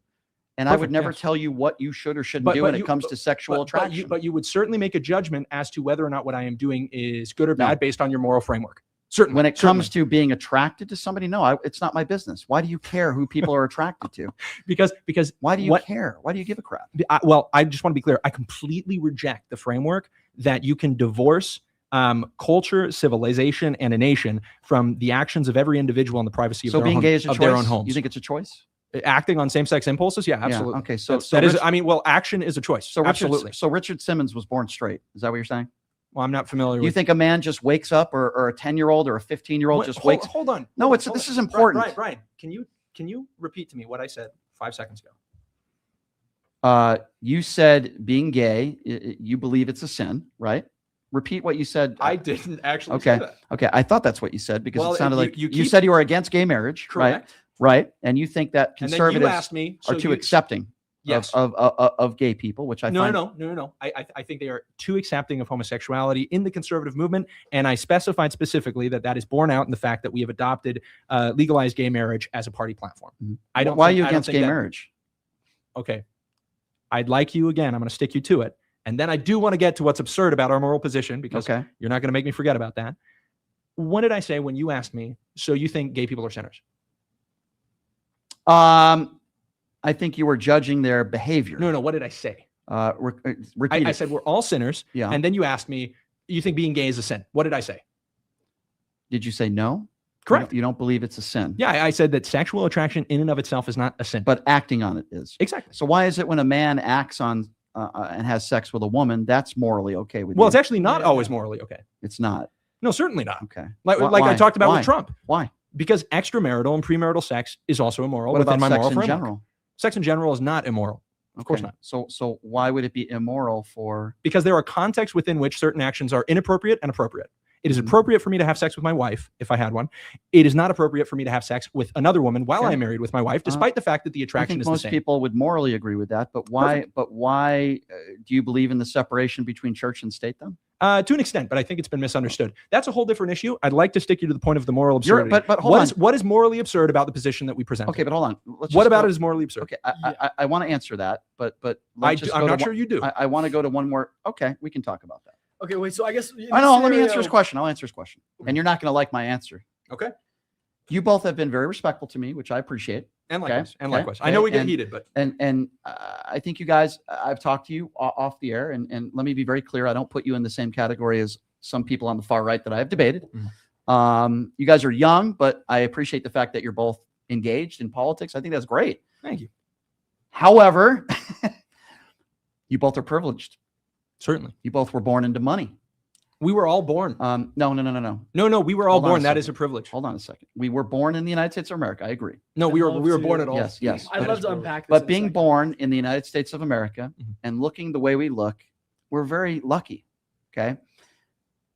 I don't think, and I think this is where both of you struggle. You don't see life through the lens of other people that haven't had the opportunities that both of you had or have had.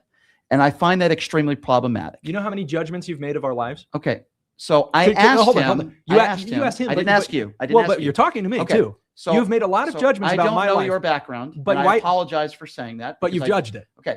I made a mistake there. I misworded. I asked him. I did not ask you. Oh, so you're right about that. Just he is privileged. Well, I'm just giving my general sense of this conversation. I think all I'm trying to point out is that you're making lots of assumptions. No, it's not an assumption. It's ironic given the fact that what you are actually condemning us for is the fact that we assume and speak from a position of not knowing other people's difficulties, and then you proceeded to do exactly the same thing with us. I'd like to say one thing. Okay, but I was going to finish. Go ahead.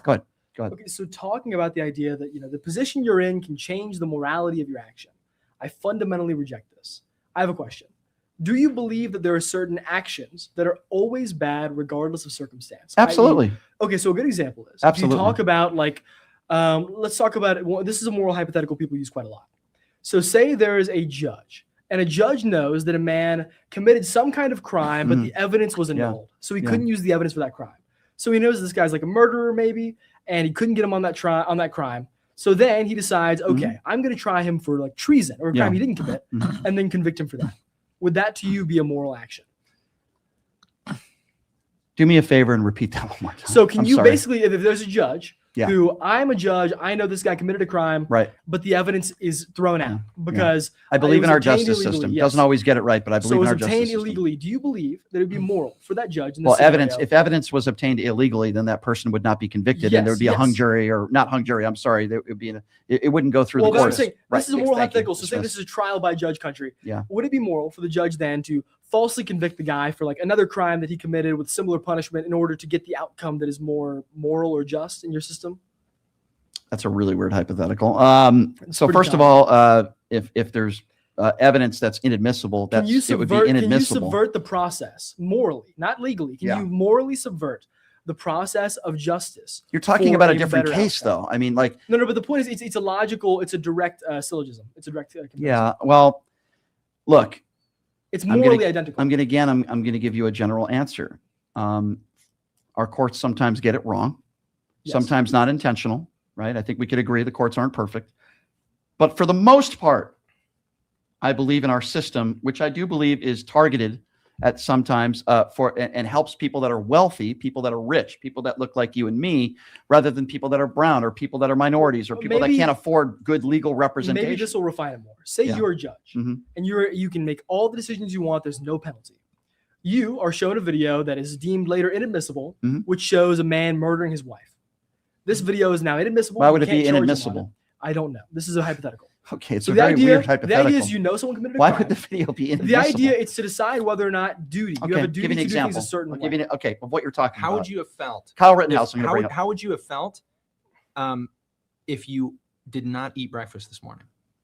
Okay, well, hold on a second. Going to go to Kyle Rittenhouse for a moment. Wait, can we finish my hypothetical? How would you have felt? Can we finish the hypothetical? Well, I didn't today, actually. Okay. But can we finish the hypothetical? Okay, but what you're talking about, I'm going to direct it to Kyle Rittenhouse. But can we stay in the realm of the abstract so we don't have to talk about Kyle Rittenhouse? I want to just finish the hypothetical. Sometimes judges make mistakes. Okay, yes. But if you're the judge, Brian, and you know someone did something wrong, obviously we agree it would be better if someone was in jail for doing something wrong. You have a duty. Do you have a duty? A judge doesn't. Do you have a duty? A judge doesn't decide whether someone's guilty or not. This is a hypothetical, Brian. I know, but it's a jury. Brian, you're in a room, you have a gun, someone killed somebody, you're not. He's testing the logic. Brian, the logic is, can you use immoral means to get a moral outcome? So again, your question doesn't make any sense to me. Your hypothetical. Your question doesn't make any sense to me. How does that make sense, Brian? Well, first of all, if you see someone on a tape murdering somebody, there's no way that would be not admissible in a murder case. If it was number two, a judge doesn't decide, a jury decides. I've got it. Okay, I've got you've got to give me a better analogy. I've got it. We'll fix it. The evidence was submitted late. It is a perfect. That happened in the Bill Cosby case, and that's why he's out right now. Okay. Would it have been moral if I think it's wrong. Would it have been moral if he framed Bill Cosby to get him in jail? No. He just gave the answer. You said it is wrong for Bill Cosby to be out of jail. But the prosecutors effed up. See how I said effed up there? I appreciate it. The prosecutors effed up. And we should be angry at the prosecutors for not going by the standards at the courtroom. I agree. But if the judge decided to frame him instead, well, obviously that would be wrong. Yes, that would be wrong. Brian, yes, we're here. So now we agree. It is wrong to do immoral things to achieve a moral end. Your definition of immoral is very different than mine. Okay, our definition of immoral in the case of justice. We've made that very clear. Do you believe that justice is moral? Do I believe that justice is moral? In most cases, sure, of course. In most cases? Yeah, absolutely. Okay. Depends what you define what situation would be justice or not. Your definitions of words are very different than mine. Justice inherently is a loaded term. Justice means things in the right place. That's inherently subjective. Did Renee Good get justice? What does that have to do with anything, Brian? Because your definitions of words are very different than my definition of what a word is. We don't agree in what justice is for certain people. We don't agree what moralities are for certain people. No, I don't think. We agree on the core assumption of what justice is, which is that things should be here, should be there. Can we say that there's a system by which that we should go through to get something done? And the system has to be upheld, and you can't break problem, the system, guys, just because the outcome is the more moral. problem with this conversation is it's extremely subjective. The problem what is you are can't doing. engage with an objective hypothetical. I am engaging, and I answered your question. And But the problem I have is I think Yes. there are too many people in society that are very judgmental on others that haven't walked in their shoes. Brian, I have to say, That's the problem. Brian, have you ever killed somebody? Not that I know of. No. Then why is it? And then how can you, in your heart, say that it's right for that man over there who killed someone and he really felt like he needed to do it? How can you say that that guy should be locked up? You haven't lived in his shoes. It's a direct syllogism. You haven't lived in his shoes. So you don't know what it's like. Again, You your never did. analogies are crazy. My You are analogy is trying to identical. compare. No, it's not. Hyperbole is a tool for philosophical discernment in analogies. Okay, Always. there This is- is how it works. There is nothing comparable. Identical. Identical, comparable, They are whichever word you want to identical. use. It There is is identical. there is nothing identical or logical with it a is both of those man things. or woman Do you who know what a who needs syllogism to is? who needs to hold on a second. Let me just finish my sentence. Who needs to put food on the table for their kids, who steals $20 worth of food, and somebody that intentionally murders somebody. That How has can you nothing to try do to with this, compare because, the Brian, two? what you are saying is the exact same fallacy. And the fallacy is that because I haven't been in dire situations or I haven't done a crime, that I can't say that the crime should be illegal.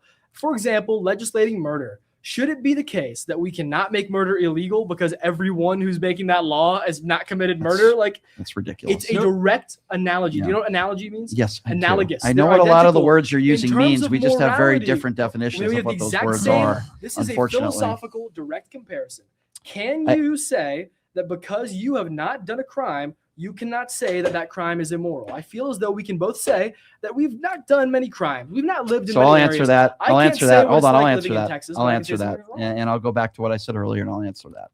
The reason why I bring up you not being in that person's shoes, that person that is starving, that has to put food on the table for his family, is because you don't understand what that feels like and the position that that person is in. Now, Brian, hold on.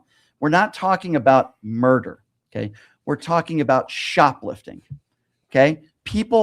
I'm not saying everybody should shoplift if they're hungry, but stores do have insurance. Nobody's dying. It's not a violent crime. And I'm not condoning it, but I'm also not going to say you are an immoral person because your family, I don't know. I mean, what I'm saying here is, I think most people would say it's pretty logical what I'm saying. I'm not condoning. Okay, well, you can call everybody immoral that shoplifts. Okay. Yes. You can do that if you would like to. Yes. I disagree with you. Okay. Okay, let's talk about why, disagree though. with you. So this is where I want to get to. We're here. We agree that we disagree. So my question is, if we agree that we can't use immoral means to reach moral outcomes. Depends on what it is. Okay, so sometimes we do. So Depends on what it is. okay, so here's the question: how do you draw that line? I just told you. At what point? No, you didn't. Yes, I At did. what point, ideologically, can you say that someone is in a situation where they deserve the privilege or the right, I guess, to do an immoral activity? I didn't say When they should had the right. And what better I yet, I never actually, said that. What I did say wait, better is yet, I have a that question. I'm understanding of it, and I wouldn't call You that can person an understand immoral everything. person. Wait, hold on. Just Okay. because you understand something, you can't say it's immoral. Okay. I understand people, for example, the Christian thing. I totally understand people who have premarital sex. I don't think it's moral. I totally understand people. I've been in a car, before and had someone cut me off. I could understand someone. How old are you, by the way? I crashing don't know how out. old you are. I'm 19 years old. You're 19. So you voted in the last election. No, I didn't. Why? Why not? I was 17. Okay, so you weren't able to vote. No, Okay. I wasn't. Who would you have voted for? I don't know how this is related, but you know what? We can It's talk very about related. it. I would have voted for Donald Trump. Mhm. However, And you want to preach to me about morals? okay, well, let's talk about You're it. laughing, but you guys can't defend this. Let's talk about this. Brian, let's How talk can about both it. of you You guys? know what, Brian? Let's How go. can you Let's call go, Brian. yourself Let's a talk about Christian it. and vote for this guy? Brian, I can say I have actually undergone a great transformation in my ideology Mhm. since the 2024 election. Okay. At the time, based off of what I knew, I felt very, very confident that Donald Trump would be the correct. Right now, who candidate. would you vote for? Kamala Harris or Donald Trump? Right Let's now, end that I would discussion. either not vote or probably vote for Kamala Harris, You would vote for Kamala Harris. or I'd not vote. I probably just wouldn't vote. Did you vote for Obama? No, I did not. Okay. The Well, but reason no, why- I could say I probably. And I'll would. tell you why, since we're talking about morals, because I'm glad you brought that up. He's escaping. No, I'm not escaping anything. I think, if anything, you're escaping. I just told you. I just told you that I know based on what I know now. I You're think saying Trump's you been a wouldn't failure. vote? I'm saying I either That's wouldn't. escaping. No, it's not. Okay, under Catholicism, harm reduction is mixed over when you can. Why wouldn't you vote for Kamala Harris? Why wouldn't I vote for Kamala Harris? Yeah. Based off of what I know right now, it's hard to go back in hindsight, because in hindsight, a lot of Trump's promises were a lot better. Forget about Trump. What policies about Kamala Harris were you against? What policies about Kamala Harris was I against? I was mainly against that she had a lack of economic policy descriptions. So I agreed with some of. Yes, I agree with some of. Do you know what she wanted to do with the tax bracket? Do you know what she wanted to do with the policies that she wanted to put in place when it comes to the economy? Under $400,000 a year household income, she wanted to lower the tax bracket to 26%. She wouldn't have given the biggest tax breaks to the top 1%. I can tell you that right now. I agree. She wouldn't have done tariffs. Sure. Can we make it more clear? So going back, my only mixes up with Kamala Harris's campaign. If we're talking about Joe Biden's economic strategy as opposed to some of Trump's economics, I can pick and choose and find points that I agree with more on Biden's side and more on Trump's side. And assuming that Kamala Harris would have been a continuation of that, I can say that it would have been tolerable to have her economic strategy and not have the war in Iran, assuming that wouldn't have happened, and not have what I see as a failure of mass deportations that has galvanized people like you against the idea of mass deportation in a way that I think is frankly immoral. Yeah, I don't think that undocumented immigrants are the threat to this country that you guys think. No, they're a big threat to rule of law, because rule of law collapse is one of the number one things that ruins empires and destroys civilizations. I want to bring Kai back in for the last 10 minutes, because you've been patient. Thank you, Kai. You're anti-porn. I wanted to talk about that, but I don't. Yeah. You know. Why we could spend the last 10 minutes. You want to do that? We could just clip farm the last 10 minutes. I'm surprised to hear that anybody is like super in favor of pornography legalization. I'm in favor of people that are not breaking the law having the right to do what they want to do and not taking those rights away from them.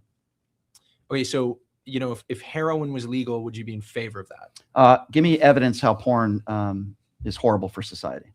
So it is one of the most addictive substances, particularly due to the age at which people are exposed, which is 18, on average. Right? No, the age of first exposure is on average. Okay, so that would be illegal. 12 years so old. that would be illegal. Well, hold on. I didn't say I support illegal pornography. No. The pornography. Hold on. The pornography itself is not illegal. What we're talking about is the way that policy influences accessibility, right? So legalization of pornography influences the availability of pornography, which obviously is going to affect the amount and the rates at which pornography is accessed by people who are underage. So understood. Kai, Yes. I'm with you. Yes. If you're underage, you shouldn't get porn. Absolutely. Perfect. Awesome.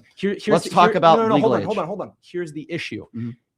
We don't exist in a society where simply saying that you should not do something is going to stop people from doing it. There are people under the age of 16 that drive cars too. I can't control that. You're right. But would you legalize or make the driver's license age 12? No, you wouldn't. Of course not. So why would you legalize and Kai, make more accessible pornography? Kai, we agree that no. Can you answer that? Like that is another great analogy. If you want to talk about accessibility, hold on. Yes. I would agree with you on that. You think it should be less accessible? Hold on. If you want higher standards to prove that you're of age, I would be okay with that. Perfect. Okay?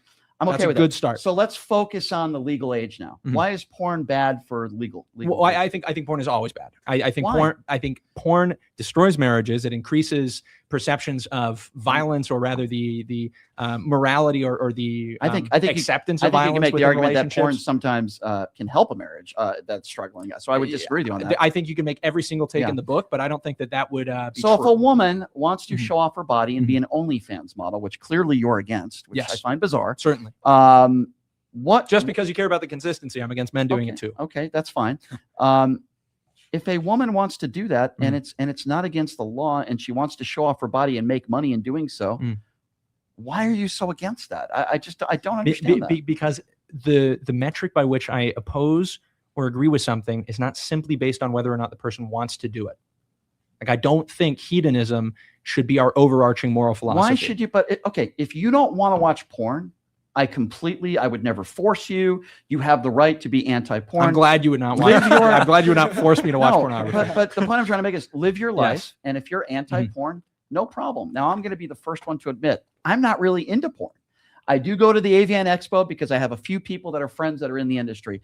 I've never paid for porn in my life. That's an interesting caveat. Well, I'm just saying, I'm not coming from the aspect of, oh my God, Brian loves porn. He's obsessed with it. I'm not. No, it doesn't seem like that at all. But what I am telling you is I don't like the government getting involved in other people's lives. We could be talking about abortion, which obviously I'm sure you're against. Do you believe there should be that any drug should be illegal?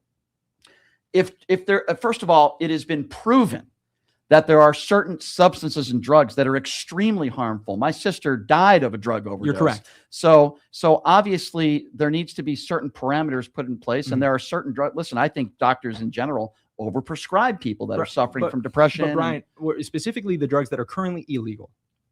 If I just really wanted to do heroin, and I'm not forcing that on anybody, it's like I want to take it because it makes me feel great.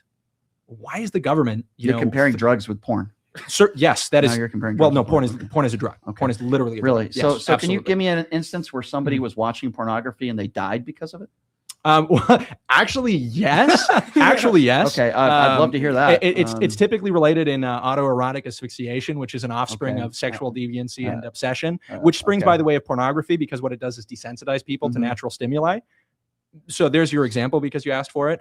But again, let's go back to the drug. I just think that's no. It is a drug. It is a drug. There are a lot pornography. of people. Pornography is addictive. Pornography is a drug. I think food is addictive. So should we ban food too? Well, this is actually a perfect example. Yeah, you should absolutely place limits. You should place limits on food. Yeah, we do it actually all the time. Are you in favor of some of the restrictions? Hold on. Well, let me finish. Yeah. Actually, yes, but are you in favor of getting rid of the limits that we place on the production of food that the Department of what is it? The FDA. The Food and Drug Administration. The Food and Drug Administration places limits and places specific boundaries on how food can be produced, what kind of nutrients it has to have. We put excess labels. They do that all over Europe and in Argentina. Sure. Do you think we should get rid of all of those? I think it's good to have certain standards when it comes to certain products that are exceptionally horrible for you. Perfectly. Yes. Awesome. But I don't think we should also stop people from buying chocolate, which we know in general chocolate's not good for you. Sodas in general not good for you. What about cigarettes? There's a lot of things in life. Should we stop people from buying cigarettes? If they really want to smoke cigarettes. I certainly don't think cigarettes are very good for society. But if you're going to ban cigarettes, then weed has to be illegal. Perfect. So you think all that stuff should be illegal? Absolutely. Everything. Absolutely. So alcohol too. No alcohol. Yep. Wow. I mean, life would be okay. It would be a dream. In fact, far fewer no people would die. All right, hold There'd on. be less domestic violence. You would have far fewer people who would be destroying property you want government publicly. involved in everything. All right. So in Kai's life, no. I just think that it should be easier for good people to live good lives. So in Kai's life, I think right now we push vices onto people and we expect them to get out scotch-free. But in this day and age, there's not a single child who is going to get out of his teenage years without having seen pornography and likely addicted. So respectfully, are you married? No, not yet. Okay. Do you believe in sex before marriage? Do I believe it exists, or I believe people should do it? Yeah. I think I've answered that 3 times. Are you a virgin? Yes, I am. Okay. So in Kai's life, nobody should have sex until they're married. Yeah. Hold on. Yes. Hold on. Let's just backtrack a little bit. In Kai's life, holding on, I just answered. In Kai's life, no sex until marriage. Based. No sugar products or anything that are proven to be bad for you. I'm rage baiting you a little bit. Hold on. Let me finish. No drugs. I'm clarifying. Life seems to be extremely exciting in the eyes through Kai. No sex. Well, actually, no drugs. Listen, if you want to live, I do think life can be exciting without sex and drugs. If you want to live that boring, in my opinion, if you want to live that life, which I find to be extremely boring, then you have the right to do that. That's sad. I think it's unfortunate. I think your life. I think that's sad. You think it's sad that I don't have sex or do drugs? Or drink alcohol? You think that's sad? I think it's sad that you want to tell other people and make judgments about other people what you think they should. If you want to live that life, that's fine. Dude, but I'm making judgments now because you're making judgments about people that watch porn. I haven't done that, Brian. I haven't done that. What I've done this entire time is I've said, not judging the content of these people's character. No drinking, no sex, Brian, no weed, no anything. Brian, yes. But Brian, do you think I look at somebody who is a drug addict, and do you think I look at them and say, what a terrible person? Drug addict. Hold on. Do you think I look at that person and say, what a terrible person? No, I look at a person who is a victim of a system that has pushed drugs into their lives. This happens with opiates, and it also happens with illegal drugs and pornography. That's a different thing. Yeah, I understand, but in every single case, I look at the people who are addicted to vices, and I wish we could have done something to make those vices less accessible. There's a lot of people that would say they don't have a sex vice. They're not addicted to porn. There's a lot of people who would say that, and they're lying. Okay, so everybody that watches porn is addicted to porn. That is not what I said. But I think there are way more people who watch porn that are addicted to porn than people who Okay, but aren't. What about the people that aren't? You want to take it away from them too? I have a question, though. What about the people who aren't addicted to cocaine and use it occasionally? Again, you're comparing a product that is proven to kill people to pornography, which I think is a very silly analogy. So what makes cocaine, like, we're talking about like immorality, and I actually am a little bit less radical on the view than Kai, but like even then, if you're talking about Kai's statement of morality, the morality of them is the same because it's an action that is deemed bad just because you're not killed doesn't mean it's bad. Like if there was a drug that disfigured you or made you weirder or made you lose brain cells, that's bad too. There are certain drugs that are obviously more harmful than others. We can certainly agree. And cocaine is a drug that is an extremely harmful drug that has killed millions of people. But where do you draw the line, though, on harm? Here's where I draw the line. When harm's okay. Sure. So there are some people that would make the argument that marijuana is very bad for you, and it's a gateway drug to other drugs. It is. There are other doctors and people that are in this industry that have far more medical who they're paid experience off than by? me and you. You know who they're paid off by? No, sir.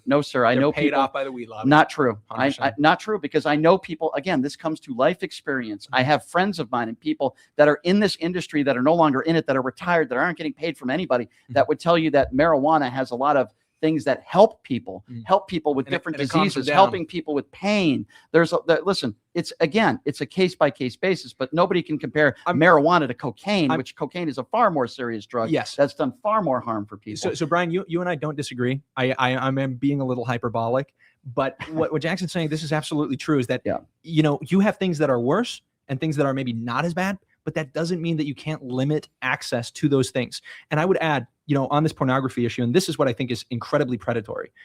You have a society now where young women who are in their teens are groomed with this idea and the availability, right, of a life of luxury, of all of these things that they would want. And the only thing they have to do is sell their bodies as a commodity. First of all, I think there's a bit of an issue with that. But second of all, you have case after case where women are groomed before they are 18 to start doing that the moment they turn 18. There are Disney actors and that's Disney wrong. actresses that have done that. That's wrong. Hold on. But what it recognizes is that this industry affects people far before the age that they should legally be accessing it. And I think it is a completely, and this is the operative word here, it is a coercive force. We should limit coercive forces so that agency, the ability to choose between right and wrong, is maximized in our society. Okay, so if somebody is groomed into something, yes, then obviously I disagree with that. Yeah, but hold on, Kai. Okay. How many strippers have you ever talked to in your life?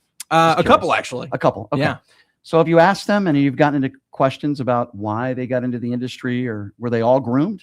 Or was it their personal decision? A lot of them claim it was because of, it was going to provide them financial independence. I think financial independence is one of the best ways to groom people. It is to tell them, I'm going to give you a lot of money if you do that. Well, and especially if you're young and impressionable, you're going to say, a lot of money? Absolutely. While it's a case-by-case basis, I also know some people in this industry. You think Trump did that, by the way? You do think that you Trump just brought up Trump now? What? Yeah, correct. Because this is the argument that you made. What was the argument about Trump? That Trump would groom women who were young into this. I never said that. Okay. Do you not believe that? Do you not believe that Trump was grooming younger women? Here's what I will say about Trump and women. Again, we got to close off soon. So yeah, I mean, we know his sexcapades. We know. I'm against all of them. What he said. Well, I mean, the entire party that you're in voted him in. Well, 6 out of 10 Republicans still think he won the 2020 election. I also don't believe that you vote on an individual because you agree with their moral character entirely. So you're okay. I don't think there's probably a single president in the last 4 decades that is entirely of exonerable moral character. Never said that. But no, you're right. It's but incomparable. The man that is Donald Trump. Okay. I disagree. So I think that extrajudicial bombings in Libya are like just as comparable, if not possibly worse, than impropriety in sexual relationships. Okay, so people would say, I think killing people in foreign wars. Yeah, I think, and to the that's extent what that Trump is doing right now. Well, he's doing that right now, but Obama did that 10 years ago, right? So what war did Barack Obama get us in? No. I'm talking about the extrajudicial bombings in Libya. I think those were absolutely wrong, and I think those are actually worse than impropriety. Well, okay, so you disagree with what Barack Obama did there? Yes, but I don't believe that a Democrat has to absolutely abstain from voting for Obama because they don't believe that every part of his life is completely We're not unimpeachable. talking about every part of his life. I think you are. No. Here's what we are talking about. You're drawing an arbitrary line of which things make one disqualifiable and which ones don't. Well, but then you're putting it in a framework of a two-party system wherein you have to compete between options. So you did have 2 options. And if you're making the argument that, well, I like some of Donald Trump's policies, and I'll forget about his ties to the Epstein files and the sexual abuse and the felonies and the fact of the discrimination lawsuits and Trump University. I think that's what people do with Obama. Attacking. Really? Did Barack Obama ever attack a POW and say, I don't respect him because he was captured? Is Barack Obama in the Epstein files? Was he hanging out with child predators? You tell me, is Barack Obama a felon? You tell me. Is Barack Obama the guy that cheated on every woman he's ever, Mr. Moral? Did Barack Obama hang out with Bill? Hold on. Did Barack Obama hang out with Bill Clinton? Did Barack Obama hang out with Bill Clinton? Bill Clinton is in the Epstein files. Bill Clinton is by proxy, by the transitive property, a sexual predator. Right. Obama hangs out with sexual predators. So you've made your own case. So first you see of all, how ridiculous no, hold on. Bill Clinton is a sexual predator? Yeah.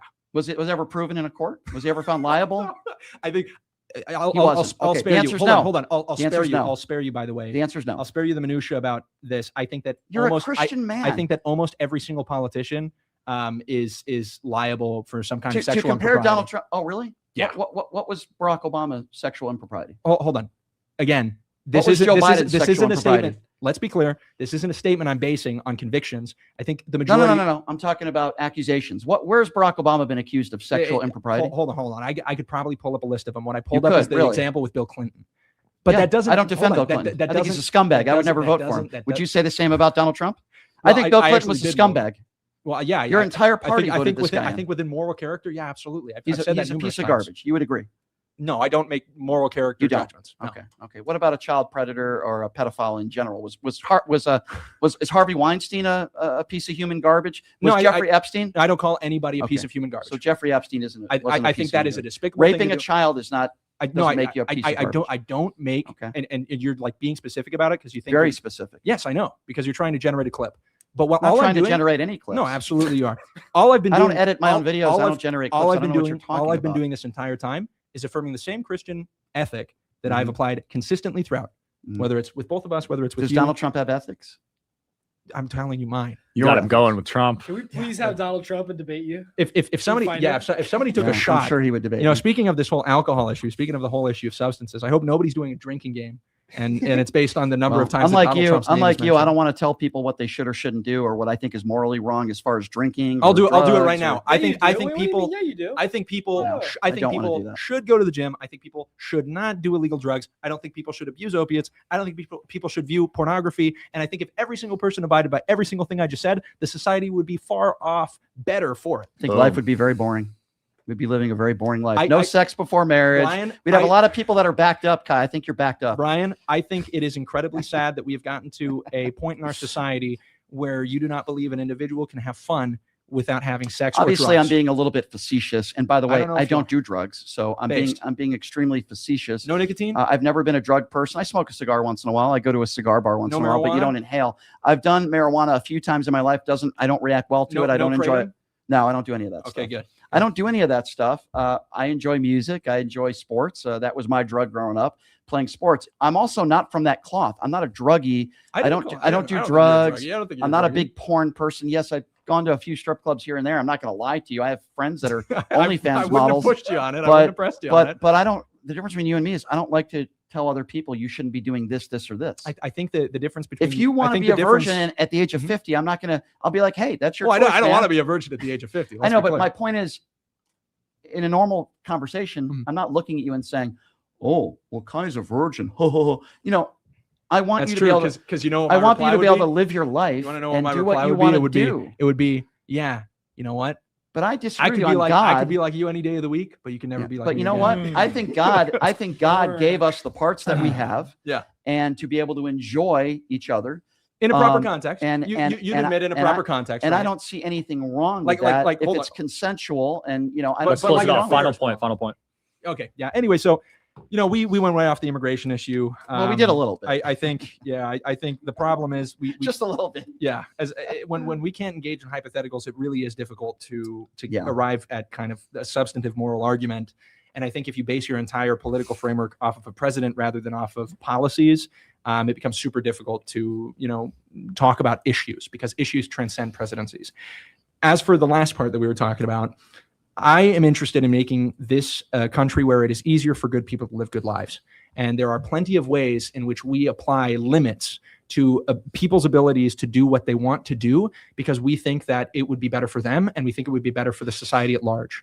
And I do not think it is at all unreasonable to limit the production of, including make illegal the production of things like pornography, which are a coercive force that make people addicted. They create addicts. Well, I mean, this is borne out as well in the evidence. But what I think is most important is that it limits their agency. I want a society that does have freedom, but it's freedom to pursue moral acts free of coercion. And the problem is right now we live in a coercive society. We live in a society where drugs, alcohol, and pornography are super easy to get. Can I just give I think that's a huge problem. Yeah, and 2 minutes. Okay, thank you. First of all, thank you guys both for being here. This has been a lively debate. That's for sure. Thank you. You said you want good people to live good lives. I think good people can be defined as not just American citizens. I think there are good people all over the world. There are people in this country that are undocumented, that are good people. I want them to live good lives, and I want it to be easier for them. And if you deport every single person in this country that is undocumented, you're making their lives far worse. These are good people, and you're making them lives worse. It's also, I feel, an unfair judgment to say porn is bad for everybody. There are studies that I can show you that porn is bad. Well, I can also tell you that there are some men that maybe might not have luck with women, some women that might not have luck with men, and they enjoy it, and they're not addicted to it. Now, there are always going to be cases and exceptions where people that do have addictions. I agree with you, but there are also plenty of people who have been married for 20, 30, 40 years, and maybe they take their wife to a strip club. I don't know. Maybe they do other extracurricular activities, and I would tell you, because I've talked to some of these people, that their marriages are stronger because of it. So the fundamental difference is I don't want to tell other people what to do. If you don't want to have sex until marriage, I totally support you in doing that. You have the right to do that, whether it's your religion, I don't care. You have the right to make that decision for yourself, but I don't want to judge you on that. Okay. I made a joke earlier about boring. I was being facetious, but you have that right. And I wouldn't attack is the wrong word. I wouldn't judge you for that. Okay. He's a religious guy. This is what he believes in. Great. Just like I wouldn't judge somebody if they slept with a lot of people before marriage. It's their right to do so long as it's consensual. This is the problem I have with religion. And going back to good, you want good people living good lives. I think you genuinely believe that, but you're not applying it to everybody, just American citizens. And I find that extremely problematic. And the last thing I will say, I agreed to doing this debate, and I certainly don't regret it because you guys wanted to talk about immigration. I tried to do the best I could in staying on topic. But I think there are in my opinion, far more serious and prevalent topics to be discussing now than undocumented immigrants. The war in Iran, our economy, gas prices. There are so many things that we could discuss right now. If you really care about money and saving money in this country, then maybe we should be talking about $2 billion that we're spending every day. Imagine what that money could be used to help Americans in this country that are struggling. So I know you guys aren't pro-MAGA. That's cool. I appreciate that. But yeah, I mean, I agree with you in general. I want good people to live good lives. But to me, that doesn't only include American citizens. So I appreciate the conversation. I can be honest with you, and this is knocking on me and complimenting you. When I was in my early 20s, I couldn't even tie my shoe. So I didn't know what political party I was in. I was getting my career started in radio. I didn't know if I was a liberal. I think it's great that you guys are active. I see some of your videos on social media.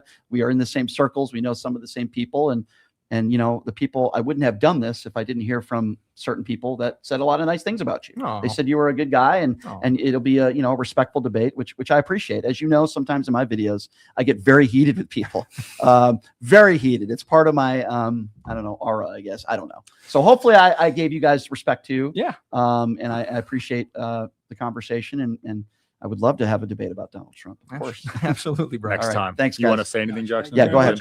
I guess just to sum it up, I think Kai covered almost all of it. Mm-hmm. I think the core of my argument is that if we have mass deportations, we have a lot of illegal immigrants that are here. There's three options. There's to keep them, there's to deport them, there's to codify them. And we agreed that keep and codify were both immoral. In this scenario, I say, what should laws do? Well, we agreed that laws should be good and just and prioritizing citizens.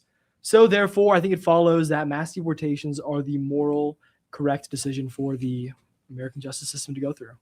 Mm-hmm. Perfect. We'll link all your socials below. Thanks for coming on, guys. Hey, thank you very much for having Thanks, us. Sean. Appreciate you, man. Thanks, See y'all. Sean. Peace. Legend. Nice. Wow. Sean is 2 so hours. patient. He just That was sits fun. there.